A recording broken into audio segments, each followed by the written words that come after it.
Okay. I am recording now. Okay. So we're ready to get started. I see Michael made it in. So I'll call the meeting to order. Can I get a motion to adopt the agenda? Oh, I'm not sure. I don't see any hands up.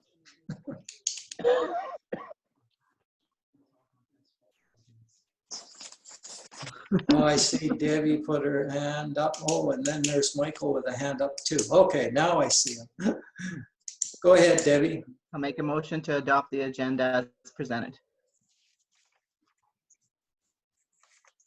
Anybody want to add anything else? It's just a short agenda item. It looks short, but I know it'll be lots of discussion.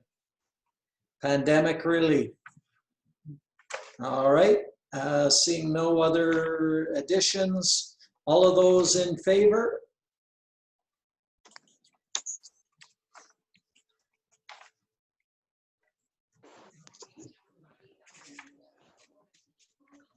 Had to get my screen going. Yeah.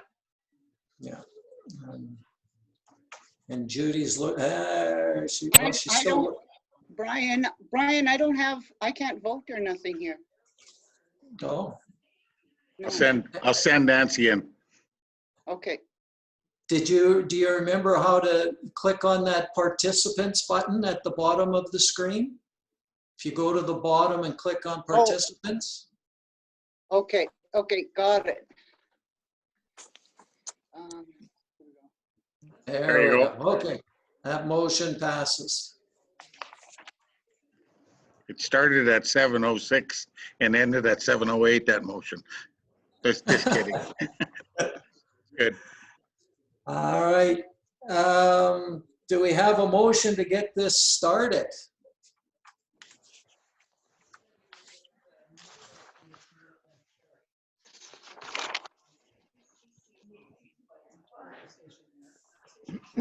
Harlan the Terrible.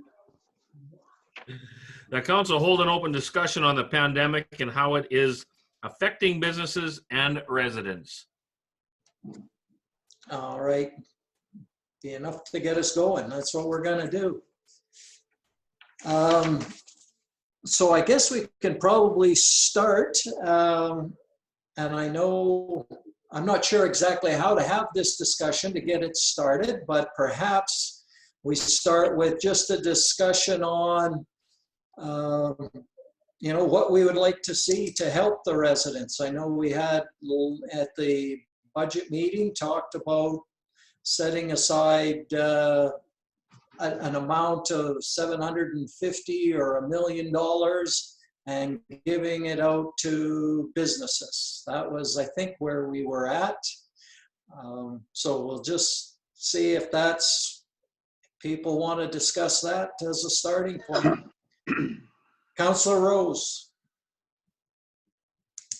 I'm wondering if we can get update if Brian Martinson, if you guys were able to sort of supply us with some update from the business community as to the amount of people that are sort of directly affected and struggling from COVID-19 and job losses or business closures, etc. Have you guys been able to surmise that? The only information I could provide was from our selling of our business license. And then I basically broke that stuff down, how many were actually still opened and how many were closed. So we didn't phone businesses up, all of them. So. Yeah, I guess I'm just sort of curious about things like,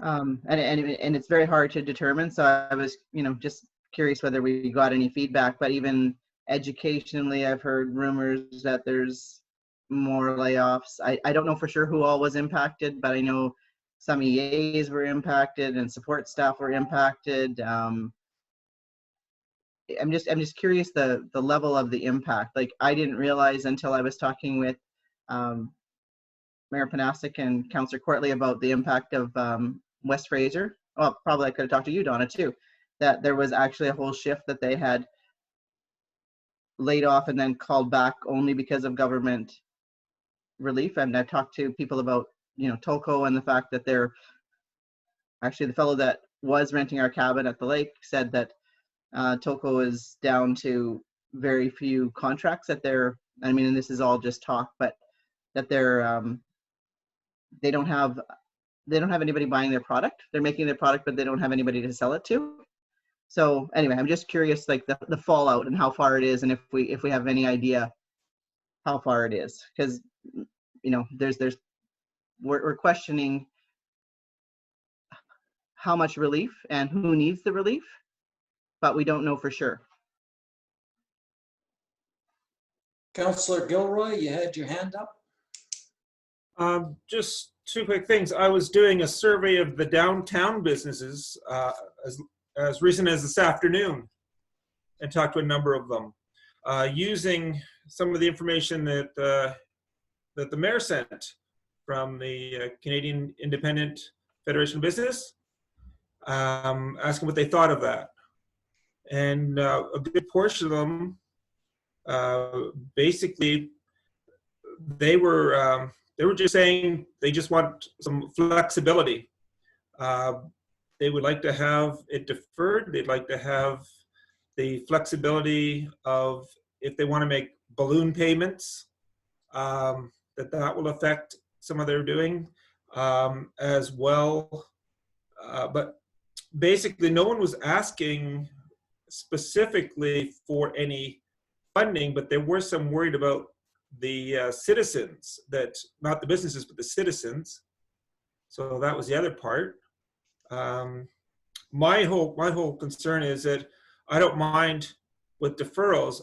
I would just like to once again float the idea that if we do defer and we don't want to be cash poor, that we temporarily, probably by motion of council, move some out of reserve into our operating, and then we'll move it back when it's paid for, so that our admin can do the job they're supposed to do and that they'd like to do.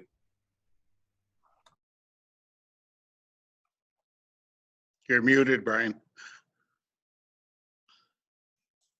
Go ahead, Brian. Yep. Just to let council know today that we moved about $1.5 million out of reserves to cover off our costs today. So I can give you an update of what we have in our accounts right now if you'd like that.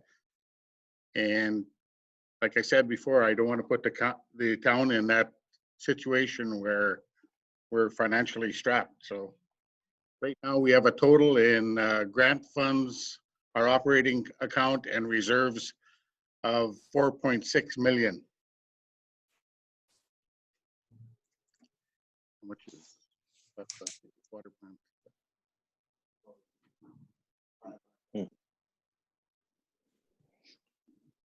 With the only project we have to pay off yet is the water plant, and Vern just informed me it's another $500,000 to finish that project.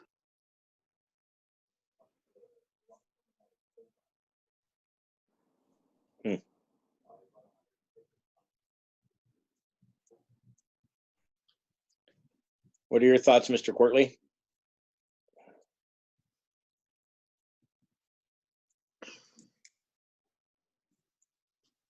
I had my hand up. Yeah. Mayor Panasic. Yeah, we'll get Debbie to go. Just a question to Brian Martinson. Why? Just explain a little bit more about why those funds were moved. You were needing them for operating, or you anticipated needing them for this discussion about pandemic relief? We needed to move them for operating so we could pay our bills and wages of employees. So that generally always happens where you have to move money for operating? This is the first time since I've been CAO that we've had to do this. So why would you have to do that? Why don't you have enough money right now? We're not sure where the previous.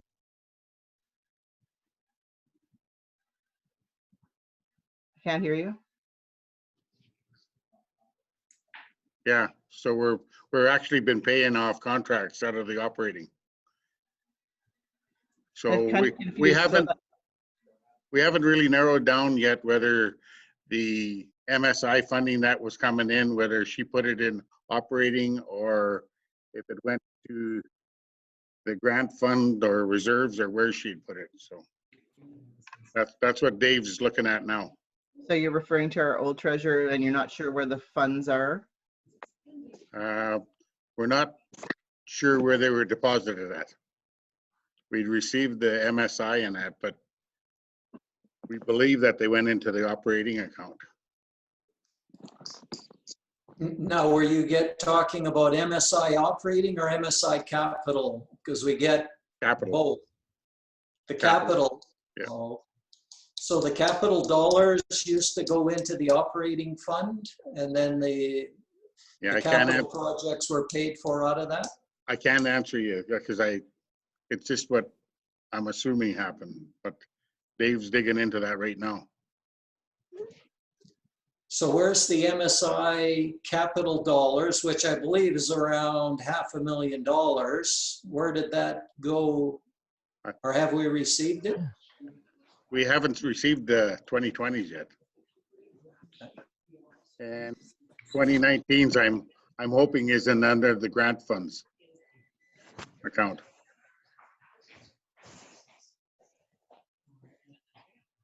Okay, I see Councillor Danaka with her hand up.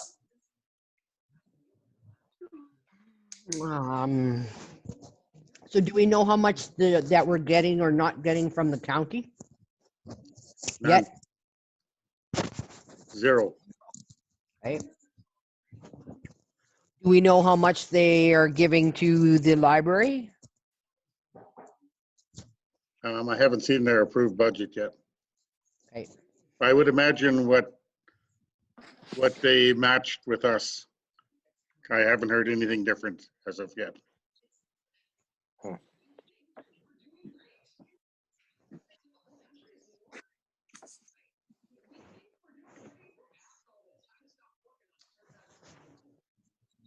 Okay, I see So Councillor Rogers. I'll get you in a sec, Arlen. Debbie, do you have your hand up again? I Or do. is that still from before? No, I did put it up again, just, I'm still a little bit confused, Brian. So normally we would have enough money in the account from MSI operating and previous tax roll accumulation.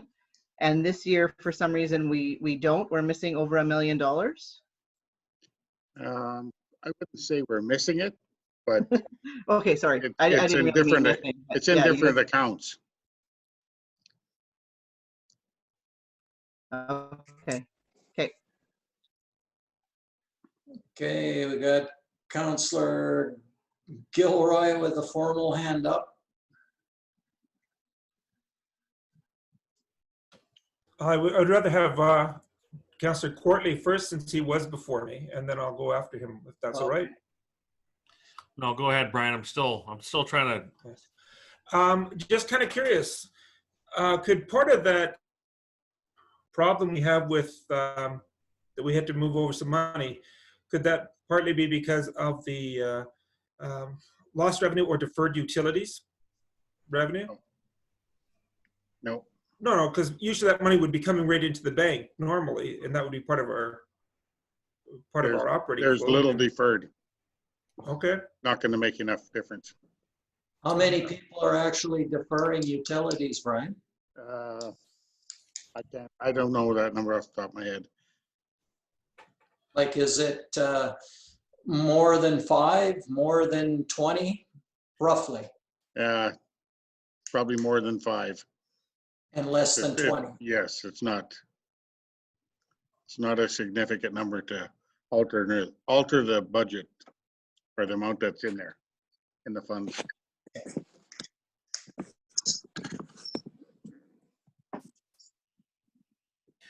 So we're missing funds, or there's funds there, or we just had to remove funds around from another account that was not accounted for. We'd been paying capital projects out of our operating account. Okay, which we shouldn't have been doing. We don't know what was deposited in that count. Like, we So have a grant fund Yeah. account, and there's money in it. So should we have been paying, say, the water plant, the progress payments on the water plant? Yeah. Maybe we should have been paying them out of the grant fund account. Okay. But we've been paying them out of the operating account. That's why we're low now. That's why we had to transfer over the 1.5 million approximately. Okay. But when funds come in, there's still a tracking system. Yeah. Is there not, as far as Yeah. which accounts it goes into? There Yeah. should be. And that's what Dave is looking into now. Okay. Yeah, because there's even if it's just electronic transfer, there's still a tracking system, and there's a for accounting, and there's all kinds of information for that. So it's not. So that was just somebody told it to go to the wrong account. No, I think when they come in, they weren't dedicated as to go to the grant fund account. So the employees just put it in the operating account. Okay. So it's not really missing funds. We just have to one account to another fund. Yeah. Another. Yeah. Okay. So, but And so this is the first time. So we've just paid out way more than we've normally do. Yes, we've been paying off like the progress payments on the water plant and that, and the lagoon repairs and that's all been paid out of our operating account. Oh, which Where I should have said been that should have been probably paid out of the grant fund account. absolutely. Yeah, you bet. But we're trying to get that straightened out as to see, when there was a deposit, did it go into the right account or was it into the operating account? That's where we got the discrepancies right now. So Yeah. Okay. But as far as there's no funds missing, it's all accounted for, correct? Yeah. 100%. Okay. Yep. No, just anytime when you hear or see that, I've seen that before where, well, I don't have to get into it, but yeah, it can get ugly quickly. Okay. So, okay. All right. I got to think for a while. we also have two other accounts that I didn't add in the total, and that was the development trust account that developers would put money into. Say the guys that built Sweetbriar or whatever, instead of building a playground, they would give whatever $40,000 towards a playground or the upgrade of the playground that we have here at the Civic Square. And there's $87,000 in that account right now. And we have the bursary account. That's a dedicated account. And there's about $21,000 in it right now. So we got about another $108,000 that I didn't include in the 4.6 million. Is Sweetbriar the only one with those park funds? Are we what? Is Sweetbriar the only one with those like reserve park funds? No, that was it's a development account, and we received some money from a developer, say like I shouldn't be mentioned. I can't mention names, but Yeah. It's for development issues, say out in the Peavine area. So Well, don't we expect them to pay for basically a green space or a park space, and then we put that money into an account? And have we actually used that? Because we had talked about tapping into that money in the past, right? So that would be things like even our subdivision, Brian, right? So when that got developed, there was money put into green space. Sweetbriar Estates, there was money put into green space. Is that money still all there? I don't know. I can't answer that either, but I know that there was some monies dedicated to the new playground equipment that was put in the park behind the town office here at one time. I know that for a fact. So they didn't use it all, but I know that account has been building a little bit in the last few years. So By building, is that just interest, Brian, or something else? No, it's just interest right now. Okay. It's no other developments are putting into it. No.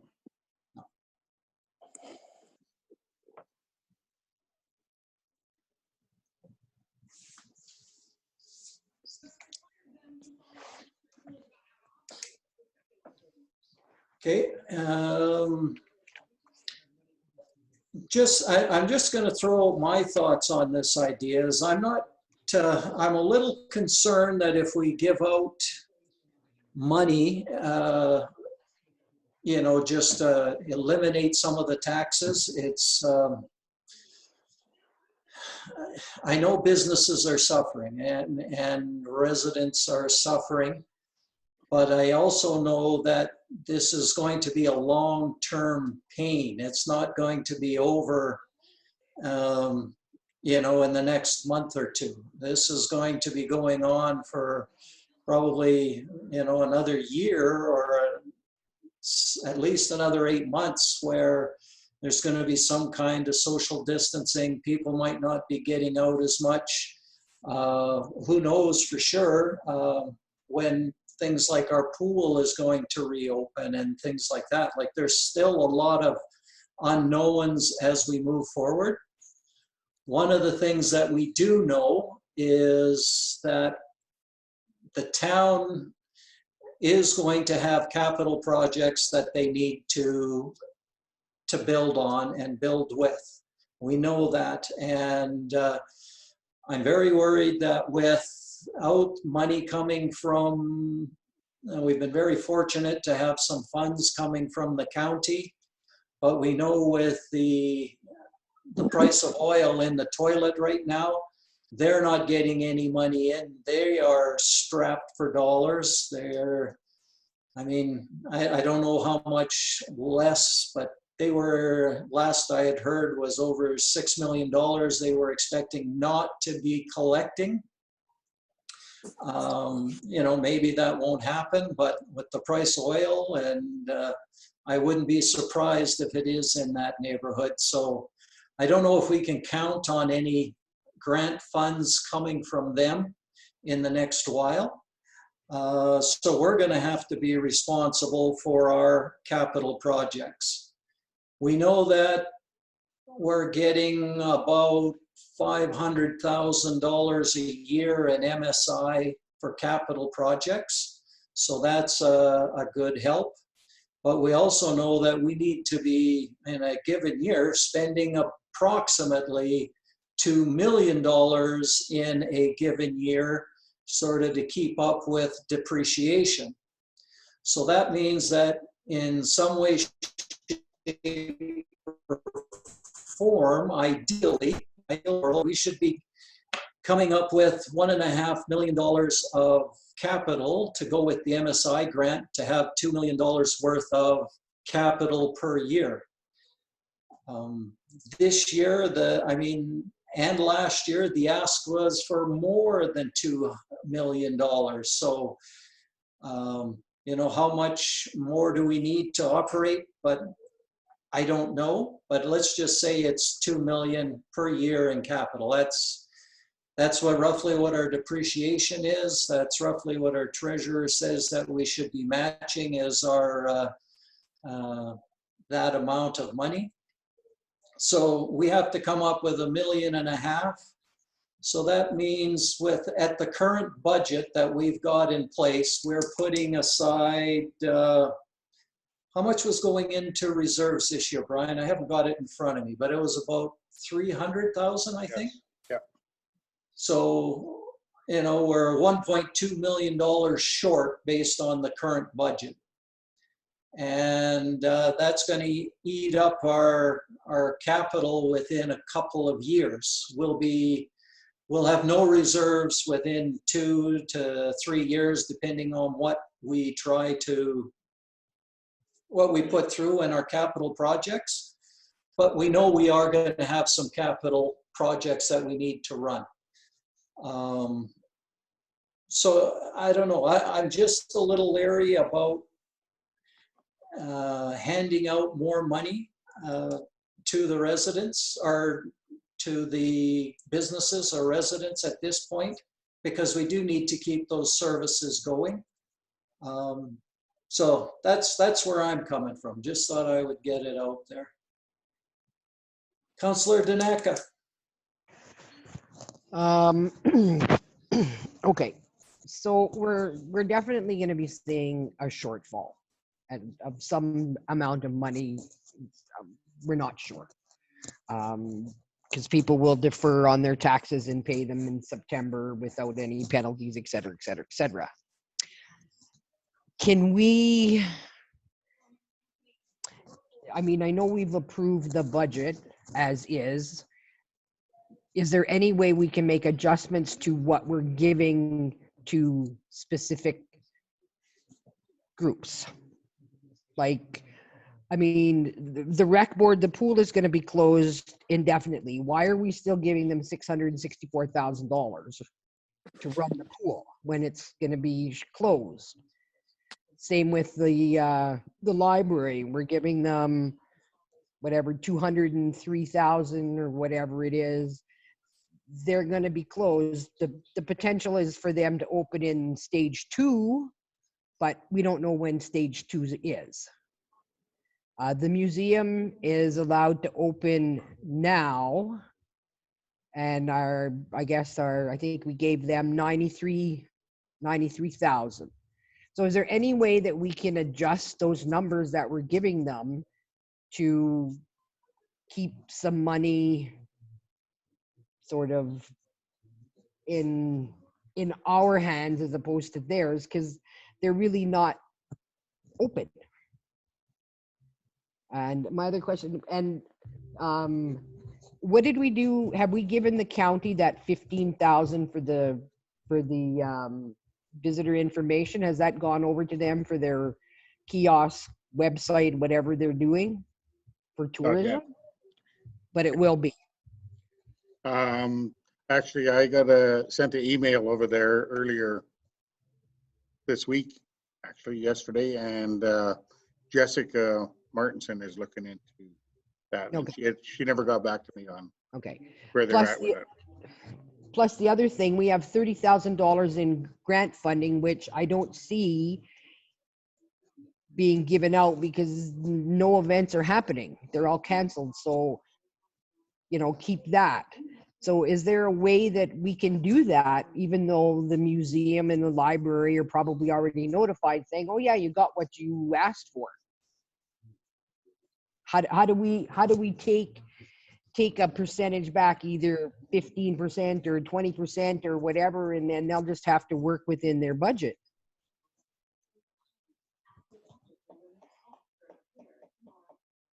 Brian, do you want to answer that? Well, I know for a fact that we're paying the bills for recreation.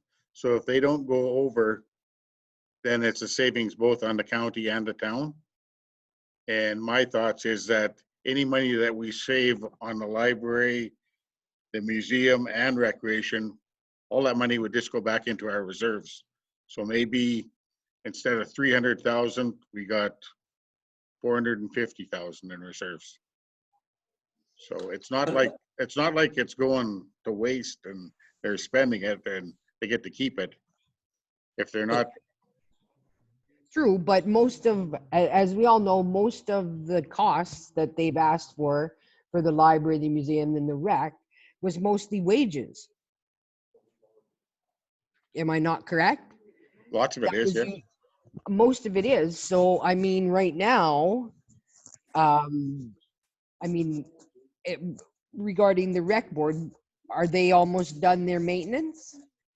They still have a bit yet at the pool. So what happens after that? We basically have a plan in place to put them people elsewhere to do to keep them employed, but work them elsewhere. So my question in that regard is, I'm hypothetically, if I'm a lifeguard at the pool and I make $35 an hour, and then you move me to maintenance, grass mowing, or whatever, I'm certainly hope as a town we're not going to pay them $35 to do that. I would, if you want them to stay employed, I would do it at a reduced rate. There's no way that they should be being paid their normal rate for a job that they're not doing. We do it at West Fraser before somebody says, oh, they don't do that. And you can do that. As an employee, you can do that, and you offer it to them and they have the right to accept it or not. Because I don't think somebody who's making $35 an hour as a lifeguard and then they're going to be cutting grass, they should be getting that same wage. To me, that makes absolutely no sense. Well, there's nobody at the pool lifeguarding making $35 an hour. I can guarantee you that. So It was a hypothetical yeah, thing out there because Yeah. I honestly don't know what they make. But I'm just saying, if they're paid at a rate of a lifeguard and they're Yeah. going to be cutting grass, they shouldn't be paid the rate of a lifeguard. They should be paid a similar rate for the job that they're performing. yeah. And we will look at that when that time comes, if it comes. So, and just to summarize, because I know I've talked with you a little bit about this, Brian, is that the arena staff are doing maintenance, and then they're also going out to, cut grass and maintenance at JC Park because the grass keeps running, and that's what they normally do in the summer. And other than that, when it's raining, the plan is to put them back in the arena doing the maintenance at the arena, the painting, working upstairs in the gymnastics area, doing the drywalling or whatever needs to be done. Is that correct? That's right. Okay. And then for the pool staff, all of the, I guess the majority of the temporary staff have all been laid off. Yes. And there's 3 or 4 left there. 4. There's 4, but wasn't one done at the end of Yes. April? Yes. One was leaving at the end of April. So we have 3 left, or is it 4 left? 3. 3 left, okay. Yeah. So there's 3 people in the pool, and your plan was, I know you had said probably have 1 coming to do some stuff in the office, Yes. and 2 to help with Public Works. If they wanted, we give them the choice of if they wanted to continue to work or go on unemployment insurance. When are they done the maintenance stuff at the pool? I don't know. I think they still have a little bit of time left in there because there is only 4 of them working right now. So where before when they did the maintenance, it was all the part-time staff and the full-time staff doing it. So. Okay. So how much do you know, like the pool is the big one, I think, because that operates in a big each year. And if I remember right, it's probably runs in a deficit of about $600,000 a year.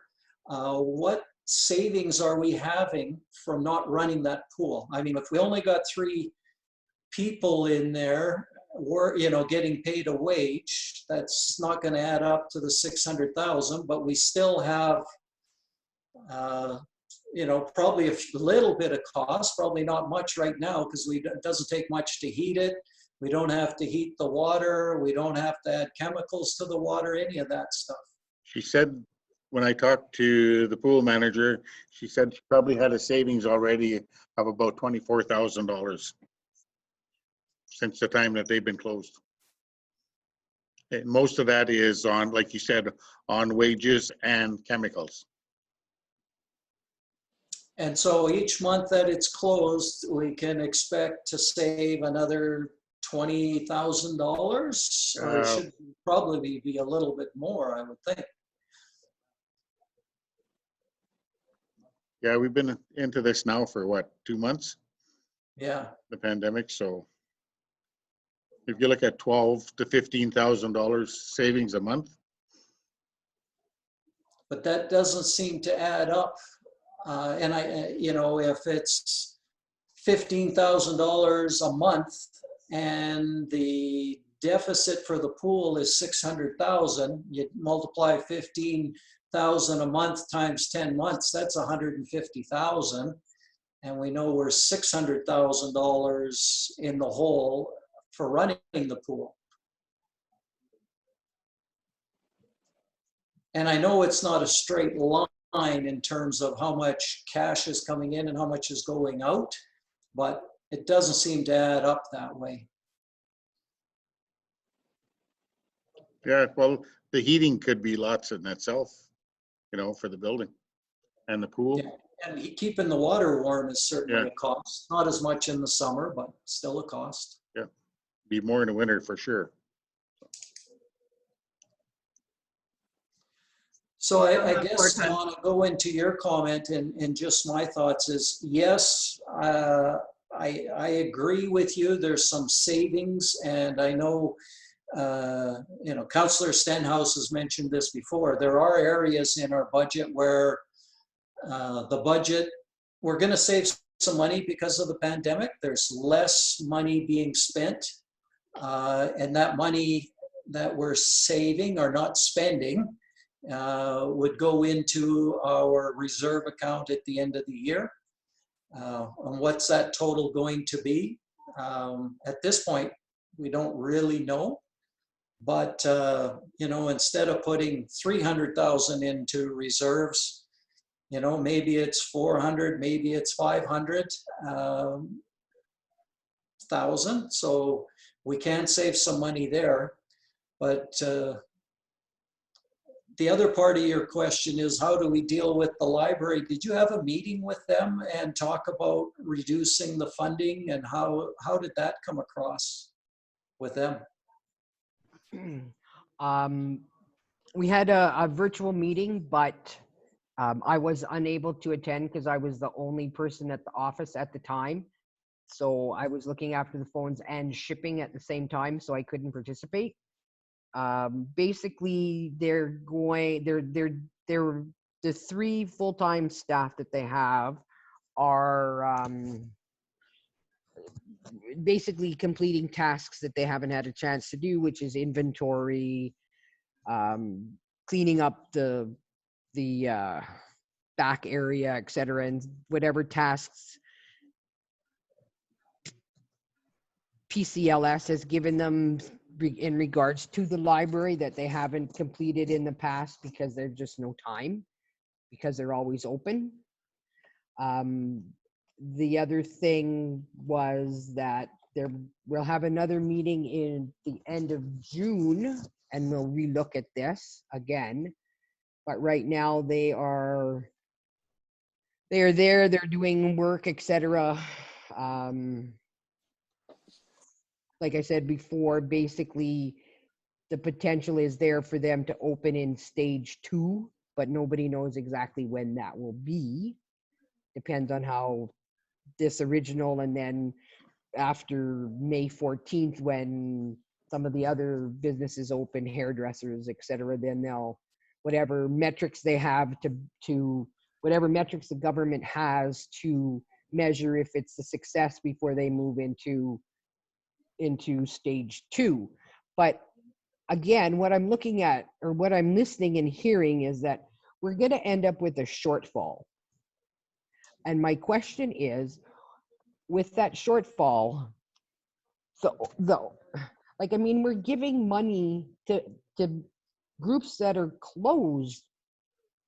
Like, why can't we say, okay, we're going to reduce your budget by 15%,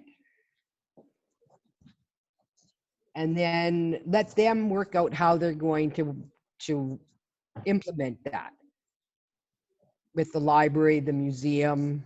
I mean, pools are going to be closed until that's the last stage to open. And I mean, I hate to say it, but this may be the time that we have to look at closing the pool, because it's not going to be open. I mean, I understand that we need to keep it, water tested, et cetera, heated. But I mean, we have some serious issues that we really need to look at. and into how we're going forward with this. Because we know this is not going to be done tomorrow. It's not going to be done in August. It's not going to be done in December, maybe. We could be going into the next year with this. So I think we really need to look at where our money is going and how we can keep some of that money in case we have a shortfall. So we're not taking 1 point whatever out of reserves just to cover off money that has been spent on things that we needed, but possibly came out of the wrong account or whatever those issues are.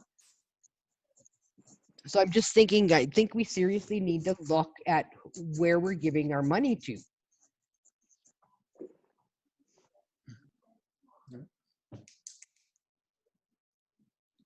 Okay, Councillor Gilroy has his hand up.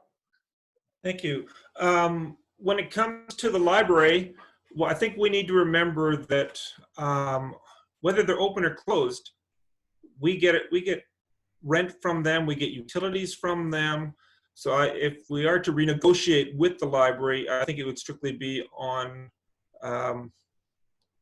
basically wages, because they do pay us back part of the funding we give them for, as I said, the basics of that building. As well, I just wanted to remind us that what Vern said about the projects. He said that when we voted on the capital projects, he'd be adjusting them in regard to the funding, and same with Dave. So, for example, they said if the county, and we asked this before we voted on it, he said if we do not get any money from the county this year, then we would scale back on our projects, and only do the ones that we had the funds from the previous year from the county that we still had there, and MSI money. So I trust Vern and Brian, and I think they're doing a great job. My question would be, is the county fully paid up so that we do have the money that we expected or that we were presented with that was already there, is one question.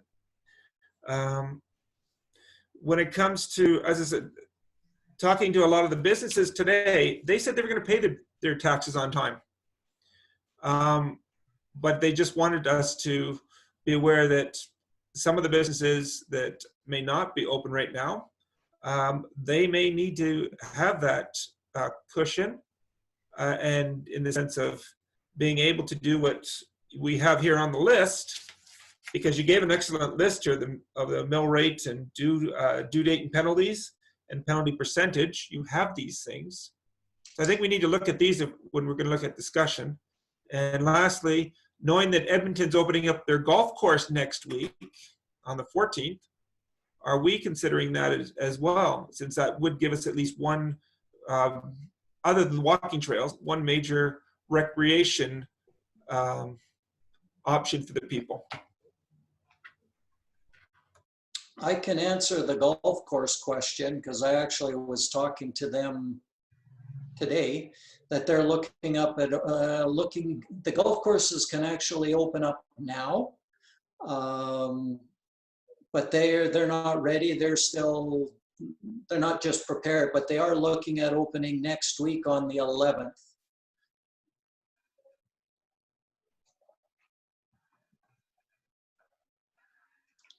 Arlen the Terrible has got his hand up. Thanks, Brian. Yeah, you know what? I've been thinking lots about with all our sports, with the arena and the pool and all that stuff. Is the pool drained right now? It is. The hot tub, everything's drained. Leisure pool, everything.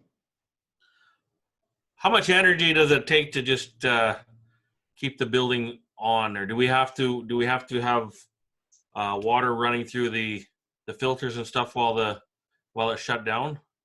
Do you know? I don't know. I can't answer that. Where I'm going with this is we don't have a hard date when we can open. My thinking is lock the door, shut it down, lock the door.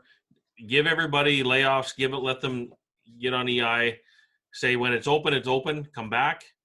Because it could be 8 months. It could be next February when it opens. We don't know. That's my immediate thinking, because it is of a huge expense. And really, honestly, same with the arena. I would do the same with the arena too. I would just lock it right up and give everybody layoffs, and we're gonna still have the step kids come in. They can mow grass, or if somebody wants to mow grass at a lower rate than what they're making, I'm fine with that too. But I think we just lock them up, give everybody that's able to take EI, and skinny down our crew. Because I know they're talking about opening things up again, but not those two facilities. That's for sure. It'll be a long time yet. And you know what, the county isn't going to be able to afford their 50%, and we can't afford the 50% right now. So if we can cut our expenses of that in half for the year, even though it's in our budget, if we can actually cut it in half, it'll be a great savings later on. My thinking is, because I think we're wasting energy and wasting valuable people instead of just letting them go on EI and locking the door. I really think we got to look at that, because it's now's the time. Because if we're gonna just sit there with the lights on and have people walk around sweeping for 3-4 weeks or whatever, I don't know what they're gonna like. The maintenance is maintenance. I understand that, but when it opens up again, it's some of the maintenance we can do while it's open. When that happens, right? The maintenance that the pool are doing now they're doing what they usually do in September. That's right. So, Yeah, no, every year they do a turnaround. They do all the tiling. They do all the updates. No, I know what they do every year. I understand that. But when they're done that, that's what I would do. I would pull the trigger and say, you know what, thanks. And when we open up again, you'll be the first ones we call. Right? That's what I would do. That's me. And I agree with Councillor Courtly on that one. And again, I go back to the museum and the library. Like we're giving, $203,000. The county isn't going to be able to match that, as far as I'm gathering, because Jordan had sent an email to Tracy to rework their budget, and I haven't been able to figure out what it is they're going to give them. So at 203,000, if we take 25% of that, that's $50,000.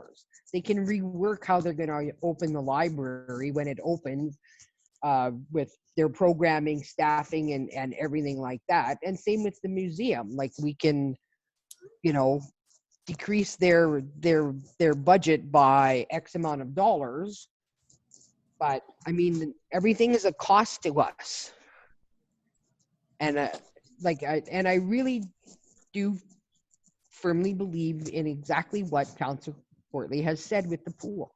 It's and the arena staff. Shutter it, lay them off, let them collect CERB, EI, or whatever. When it comes to opening again, you guys will be we'll call you back, et cetera, et cetera. But right now there's so many unknowns. We don't know when this is going to open, especially those two. And we have the chance to tweak, the budget and keep some of those resources for us, and to stem off some of the potential loss of revenue that we may or may not have. So I don't know how to go about reducing anybody's budget, or if that's what somebody wants. But as far as the pool and the arena go, once they're done their maintenance, I completely agree with Councillor Courtly. Terminate the facilities, lay everybody off, move on. I know it sounds crass and cruel, but we have to be realistic. It's a forced move. It's not like we're doing it on purpose. the industry and the with the way the province is, we have to do that basically. We could keep it open and spend money, but it's not making any money, so it's just costing us. So it makes sense just to lock it up and cut the costs. Yeah. That's what I'm at. I agree, Councillor Corley. And the reality is it's been done in many other communities where they've shut down facilities, they've laid off recreation and library staff, museum staff, like all those closed services or potentially services where they can cut costs. And whether that's being, I mean, we just listened to Mayor Panasic say where we have to be able to do some maintenance and we have to be able to do some capital projects because those are musts.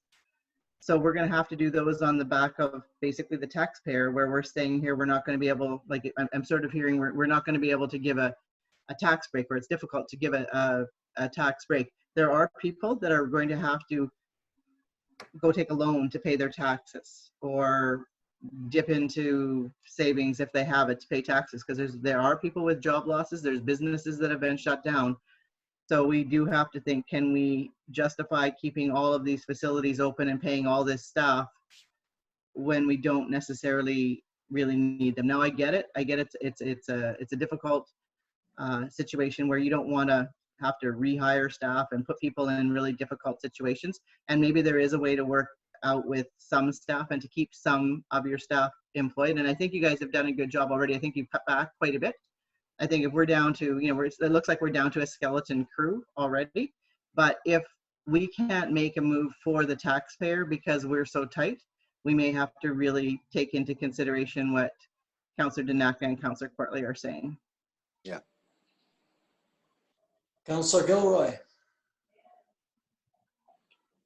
To keep us, I guess, keep us a little more on track, I'm going to throw it out that, as I said, a lot of businesses have said they just want time. And I'd like to just put on the back burner for everyone. I'd like to be consistent. Why don't we take the same type of stance that Big Lakes County's taking?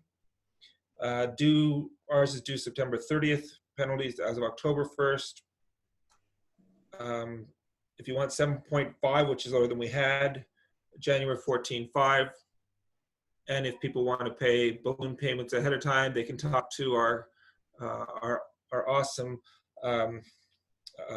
clerk there for the taxes. And that way, if people can pay it, great. If they can't, they talk to our tax clerk, make the arrangements, just like we did with the utilities. And as I said, we're not giving them a tax break, but we are giving them a break to try to recover. And that's what I've heard from, and this was a wide variety of businesses downtown. When it comes to the pool and things like that, my question would be, if we say this is yearly maintenance, they're doing both at the swimming pool and at the arena. We know the pool shuts down. Are we talking the same time frame though? Like, I mean, if we shut down for, say, I don't know, a week for pool maintenance, or 2 weeks for pool maintenance, normally, are we doing it for the same amount of time, or is it stretching further than normal? I'm just trying to find out how we're working this, because if all we're doing is doing make work projects, then Donna and Arlen have a good point here. But if we're doing needed maintenance and we're staying we normally have, that's valid for the taxpayer. Historically, it's been about a month, and that's with all the full staff and all the part-time staff as well. It's usually a month shutdown, and usually it was in, I think the last one was in November, was it, Debbie?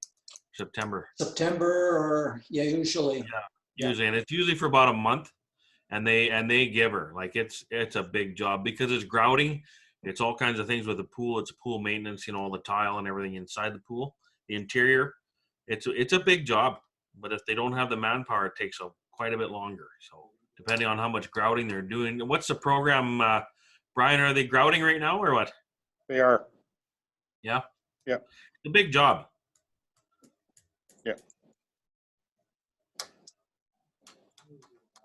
So I don't know what kind of timeline do you think, Brian? How much longer do you think they're going to be?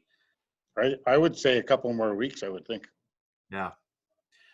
Well, in a couple more weeks, we'll have definitely a better idea how things are going and where we're at, right? So, but I seriously would think after that, I would really look at,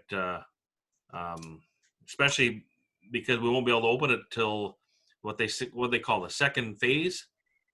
Is that the No. terminology they're using? Pool would be in phase 3. Oh yeah, so that could be a year from now. Yep. Who knows? And I'm a fool even to suggest a timeline. Who knows, right? But I would both it and the arena. I would secure it, lock it up, and wait for that phase 3 announcement. Councillor Rose. I mean, just another thought, there are other municipalities. I know there's lots of municipalities that have totally laid off staff, but there's also municipalities that went to a 75% wage and did a 25% reduction because they took a look at the option for lots of staff was to apply for EI or CERB, and that's a maximum of about $2,000 a month. If your staff is making, some of your staff is making substantially more than that, that does cause quite a hardship. But I mean, if there's certain staff that you can keep employed and they're willing to take a job reduction, that was also an option that you might want to consider if we can find enough work and if there's other places to fit people in.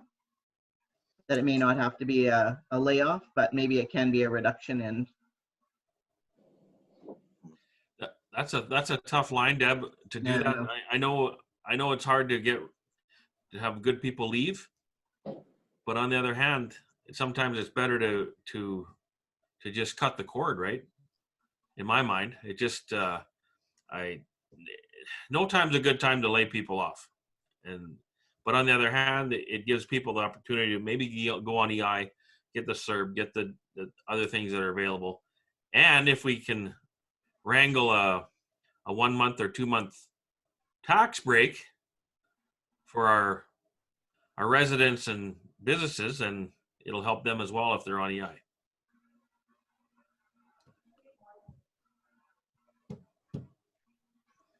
Well, I silenced the crowd, didn't I? Go ahead, Donna. I'd just like to hear what Judy has to say. She had some concerns about what we were paying out. I want to hear what she has to say. You have to take the check mark off so I can put my hand up. No, you can lower your hand. I can't lower your hand today because I'm not the host of the meeting today. There's a check mark by my name. I can't put my hand up. But Just just click your check check the mark. green button again, Hit Judy, your green button again. and it'll go off. If you check that, yes, there it is. Okay. Yeah. Now you could put your hand up. Okay. So here's my thoughts. Your hand's not up.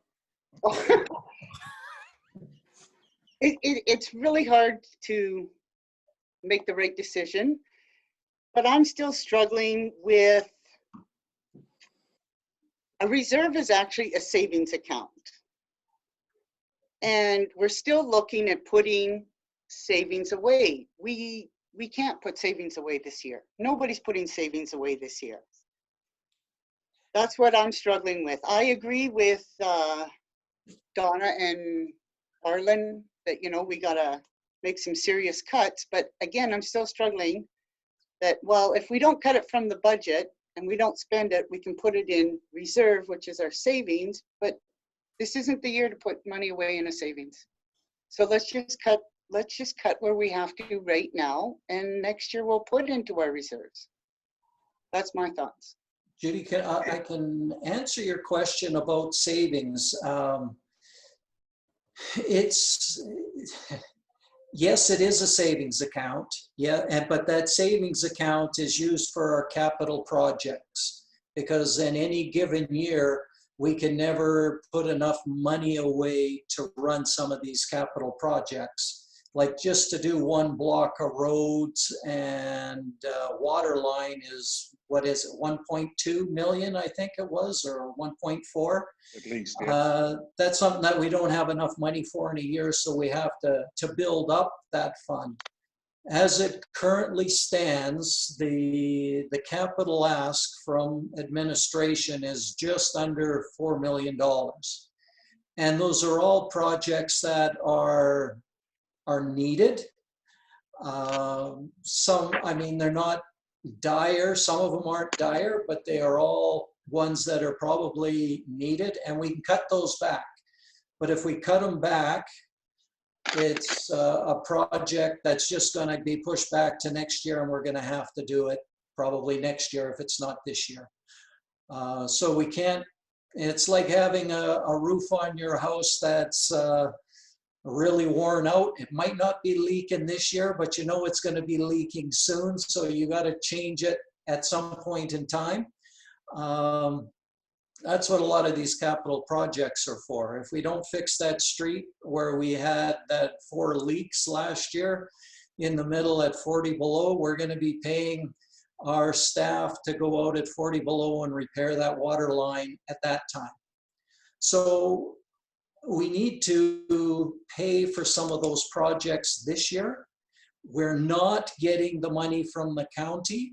So when we're saying we're putting $300,000 into reserves, I'm going to say that we're putting $300,000 into capital projects. We're not putting anything into the bank account. And I think we need to look at, you know, and talk with administration. What are the real priorities for those capital projects? What can we get away with? What can we push off for a year?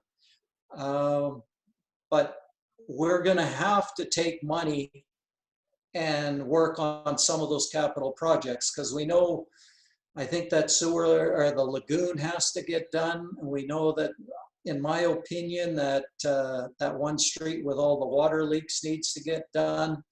And we had that lift station that probably has to get done. And just doing that with no money from the county, we're going to be pulling money out of our savings account already. So don't think that we're putting money into the savings account this year. We're going to be pulling money out.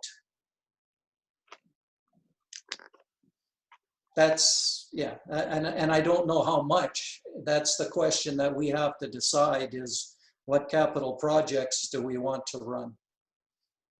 There's also the option of taking a couple of those capital projects and making a debenture as well.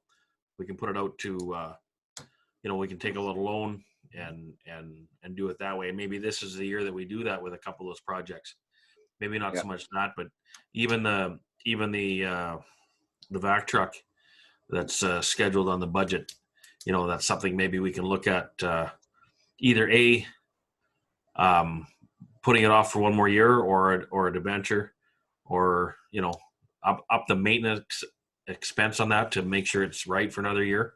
Because I don't know what year the pump is and stuff like that on that truck is, but you know, that's 400,000 we had figured in for a vac truck that, you know, we can move some numbers around on that, as well as, you know, there is some things we're going to have to do, because we're not going to have that influx of county money that we had figured in for a lot of those projects. So we'll have to, we're going to have another hard look at like you say, those projects and what we put a lot of that money for. Councillor Gilroy? Actually, Arlen just mentioned everything that Dave mentioned.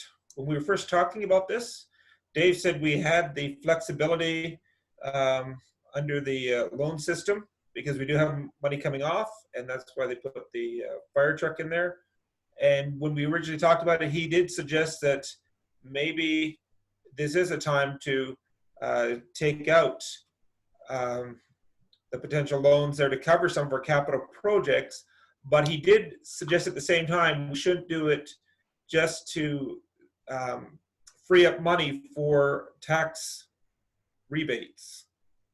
So the point I'm getting at is, Arlen's got a good idea. If we do look at some of these things and they need to be done, and we can get some sort of bridge loan or debenture to get the things done that Public Works and Admin and this council think are priority and cannot be put off.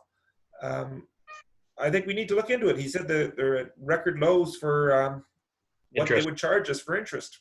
So Right. Arlen's got a very good idea there. And not a terrible idea, but a good idea, Arlen. Thanks, Brian. That's the first. Well, you are, I just want to mention your name there. We were looking at, when we started the meeting, about tax deferrals. And we've been, I guess, gradually drifting to our budget and the capital projects and what we're going to run. And those are all good discussions. But perhaps I would suggest maybe we just get an idea of where people are sitting on tax rebates for residents or businesses. Stick with that for now, but I agree we need to have another discussion in terms of budgets and where we can cut and that kind of stuff. But let's do one topic and then go to the other one. Let's start with a deferral, because that was the topic of tonight's discussion. Where are we at? Where do you guys standing on this stuff? I see Mr. Long reaching. Oh, Councillor Rose first. You got her hand up before you, Michael. I could see your hand moving, but go ahead, Councillor Rose. Just a question before we start the conversation. You keep on saying that this meeting was about tax deferral. I thought it was more about tax relief. It's pandemic relief. Yep. Okay. So not deferral.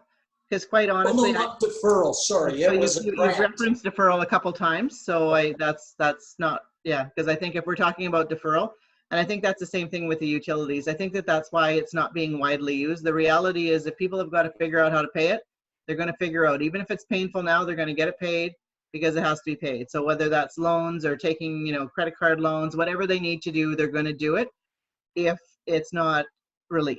If it's a deferral, they don't want to be in a situation where they have to pay 3 months of utilities. They're exactly the same place with taxes. So if all we're talking about is the tax deferral, I don't think we should even be entertaining that at all. If we can't give citizens relief from taxes, then it's a conversation that I don't think we should support, or I wouldn't support, because all we're doing is creating a debt situation for them, right? We're going to put them into debt in a few months, and that's going to be in a worse situation for them. So anyway, just wanted to make that clear because we keep on calling it a deferral. Okay, my mistake. We have already approved the tax deferral. We've already approved the lowering of the penalties for taxes. We've already done the deferral on utilities. So, and the penalty on utilities. So those two things we have already done. We're talking about tax relief or a grant, whatever you want to call it. Yes. Okay. So what are your thoughts on it? Should we be doing it? How much? What would it look like? Well, I have to say that I'm probably in agreement that we should be doing something.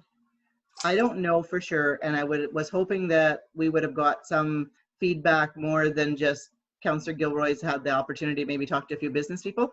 I as well have talked to a few business people, and I've talked to people that have are unemployed because of the situation. And I'm also really worried about the fallout in the next couple of months. So there's people, like even right now, we're having a conversation about what do we do about library? What do we do about recreation? So things are going to be changing, and those people are still going to be struggling coming into the next year. Same when I brought up at the beginning, education. Is everybody getting their jobs back next year? There's lots of talk that that's not going to happen that way, right? So we don't know for sure how that's looking, but the businesses that I have talked to are down. The ones that are open, the majority of them are still struggling.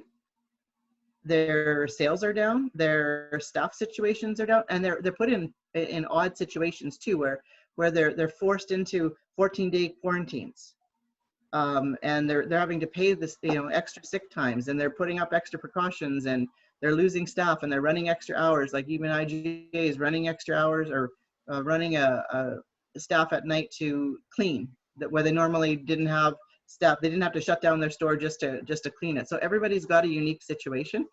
So I was of the mind that we should probably, if we're going to look at a grant or a relief situation, that we looked at it from the perspective of who is actually affected, sort of like the government. You can't apply for CERB, or you can't apply for any of the relief unless you are affected. So a business can't apply unless your income is 70% down, or a person can't apply unless you have not had an income. But after sort of further consideration, because there's so many unknowns, I would like to see that if we support something, and I would support something, that it's straight across the board for all residents, because we can't really deduct who is hurting at what level.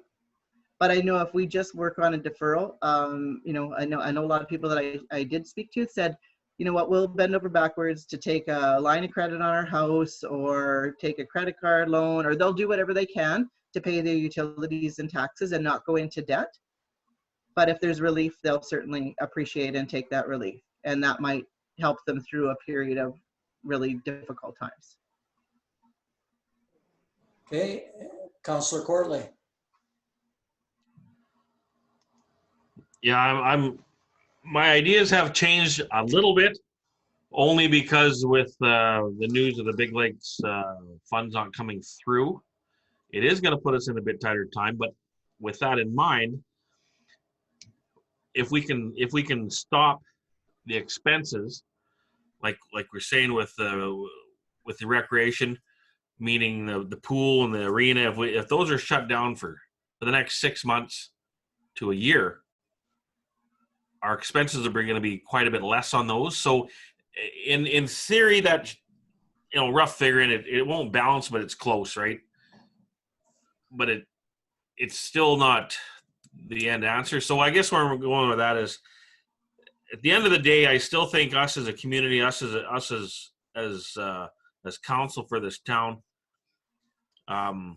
despite what all the other communities are doing, I think we still have to dance our own drum. And when I say that, I mean, I think we have to give our residents, our taxpayers, non and residential taxpayers, a break. Now, originally I was thinking the 3-month break. Now I'm down to, I'm really, honestly, I would like to, but I'm willing to make a deal on 1 month. I know I sound weak, but I really do. I really do think that we can start with 1 month, but who knows what a year from now is going to look like. Where I think 1 month, it shows that we're here and we're willing to do something for the taxpayers. And 1 month works out to about just shy of 400,000, I think it is. 300 and what's the numbers? 330,000, I think it is, on a monthly tax. Is it something like that, Brian? I think it is. I think it's rough figuring. But a 1 month break, Lynn. A 1 month break would be a tax break. I don't know how you want to call it, but not a deferral. This is just a straight, thank you for being in our community. 1 month tax. You don't pay 1 month. So you only pay 11 months taxes, not 12.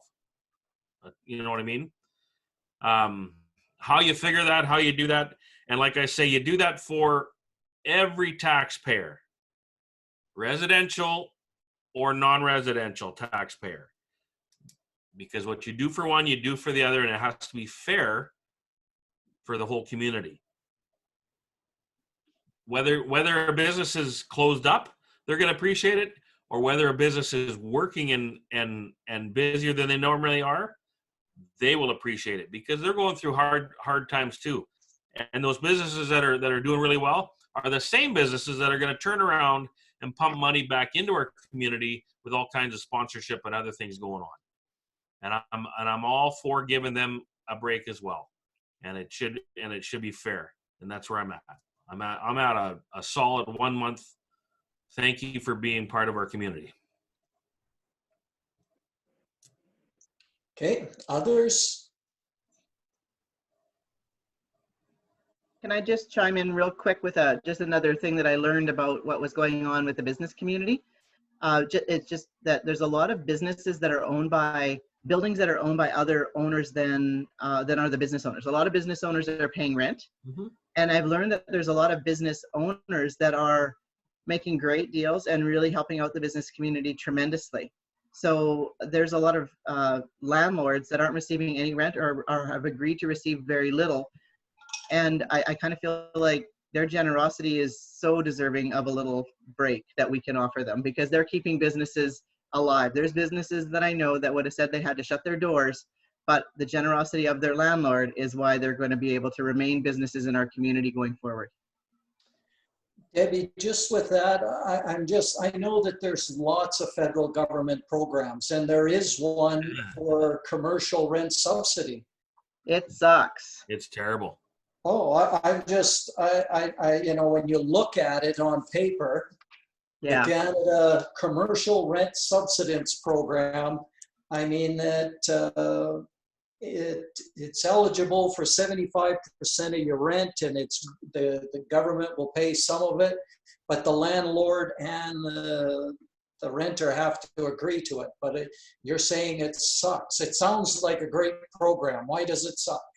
It sounds like a great program, yes, but you have to have 70% decrease in your income. You have to jump through a few other hoops, right?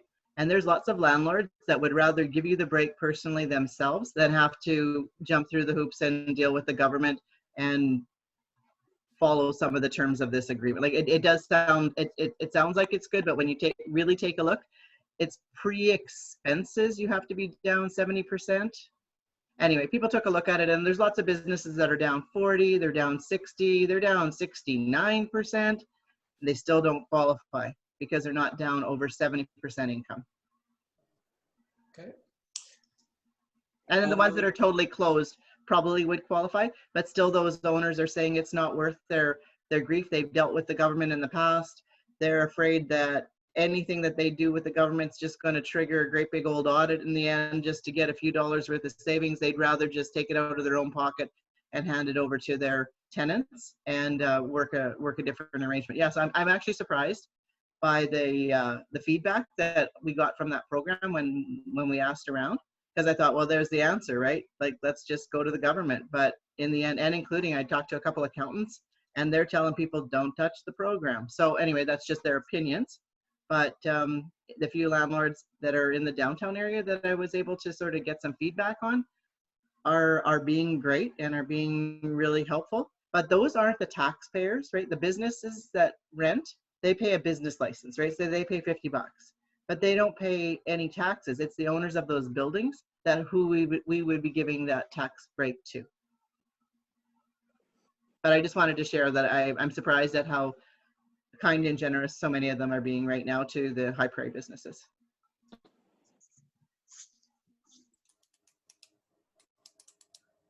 Okay, other thoughts on tax relief? Who would like to go? Or I'm happy with 2 months too. Good.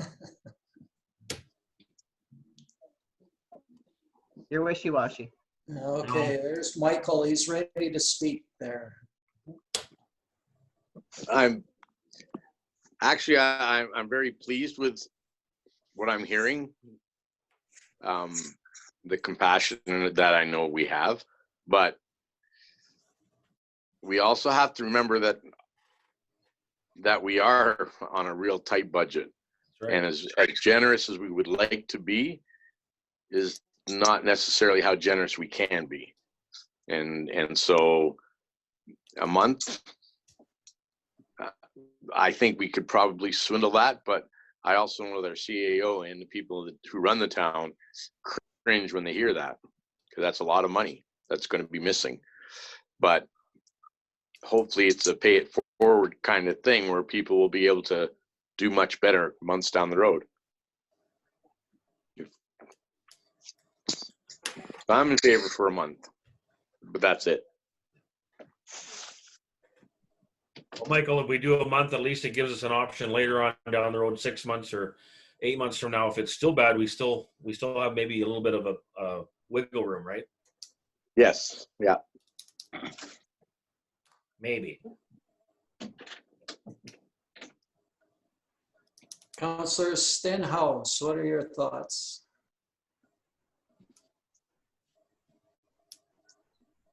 Okay, I'm gonna be wishy-washy too now. Yeah, I don't know. I don't think a month, I don't think we can do a month. If we cut back the way we want to, I don't think we can do a month because this could go on and on and on. So we need that security blanket to keep the water running, the toilets flushed.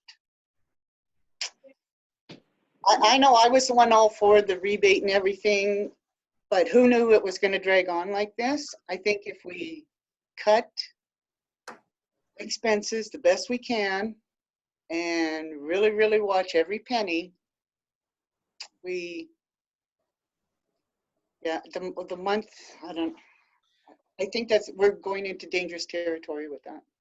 Just in case it does go on and on. Let's do the pool, shut the arena, watch every penny and take it from there. That's my thoughts. Councillor Gilroy? Earlier in this meeting, I did say that if we were going to change our deferral plans, I thought we should be consistent with Big Lakes County, and I did say that earlier this meeting. Interesting enough, as I said, I talked to people in a couple different industries today, actually, and one of them was suggest, and I think this is a really good suggestion, is that if we do look at the deferral, what we do is just say if we're looking at October 1st, they were saying that we should meet again September 1st, just to see how the reopening's gone, how it's affected our community. And then if we want to change plans and suddenly give some relief for those who choose deferral, then that would be, they thought that would be a good idea. And I said I'd present that idea to council. And once again, this is for both business and community. They just, but my main emphasis on all this is, I like what Dave said about Strathcona County. Whatever we do, we track it. We set it as, we basically figure out what our people are hurting and what's it going to cost us. We do not, put it on our balance sheet in that sense, but we do get it ready to send to our provincial and federal government saying, this is what COVID cost us, and see if we can recover some of the costs that way. And I like that. I think we probably could do it that way. If people are saying, you know what, I lost my job, I can't afford to pay at all, or this or that, I think that we have a really good administration that would be able to keep track of something like that. And then when the time comes, we approach our MLA, we approach our MP, both of them, and say, here's what it cost to us. We elected you to represent us, and we expect you to go forward to the governments that you are involved with and try to get us the money back. But we track it. And as I said, regardless of what we do, I just want to make sure we're not cash poor. So, Okay. So if I can sort of summarize what you said, just to see if I've got it right, is you're saying that you want to see you're not at this point in favor of a tax relief. You're fine with the deferral that we've already done. You're hold off on the grant relief and have another meeting later on to see where we're at when the deferrals come due at around October-ish, and maybe reconsider it then. But in the meantime, track any expenses that we have. Is that what you said? yeah, basically, and as I said, if Councillor Rose knows people who just cannot afford it at all, a quick phone call or email, whatever, because if we have an administration who are not allowed to let the information out, it's a privacy thing. so it stays within the office, and then we just go just before, a month before we'll put penalties in there, and we can see, well, because the economy will have been open for a couple months, and then we'll know a little bit more if the teachers are going to be renewed or not. We'll know about the hospital. We'll know about West Fraser. We'll know a little bit more about Toco. And it still gives us time to give relief if we want to give relief. But we'll also know what we're saving in the pool and a few other places. I think it gives us a better idea of what we have. Okay, Councillor Danaka.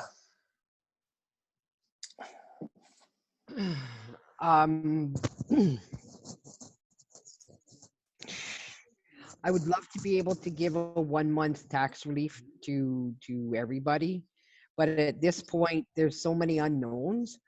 I mean, I find myself agreeing with Councillor Gilroy in the sense that if we meet later on and keep track of, with shuttering of the pool in the arena, we'll have a better idea of what that's not costing us.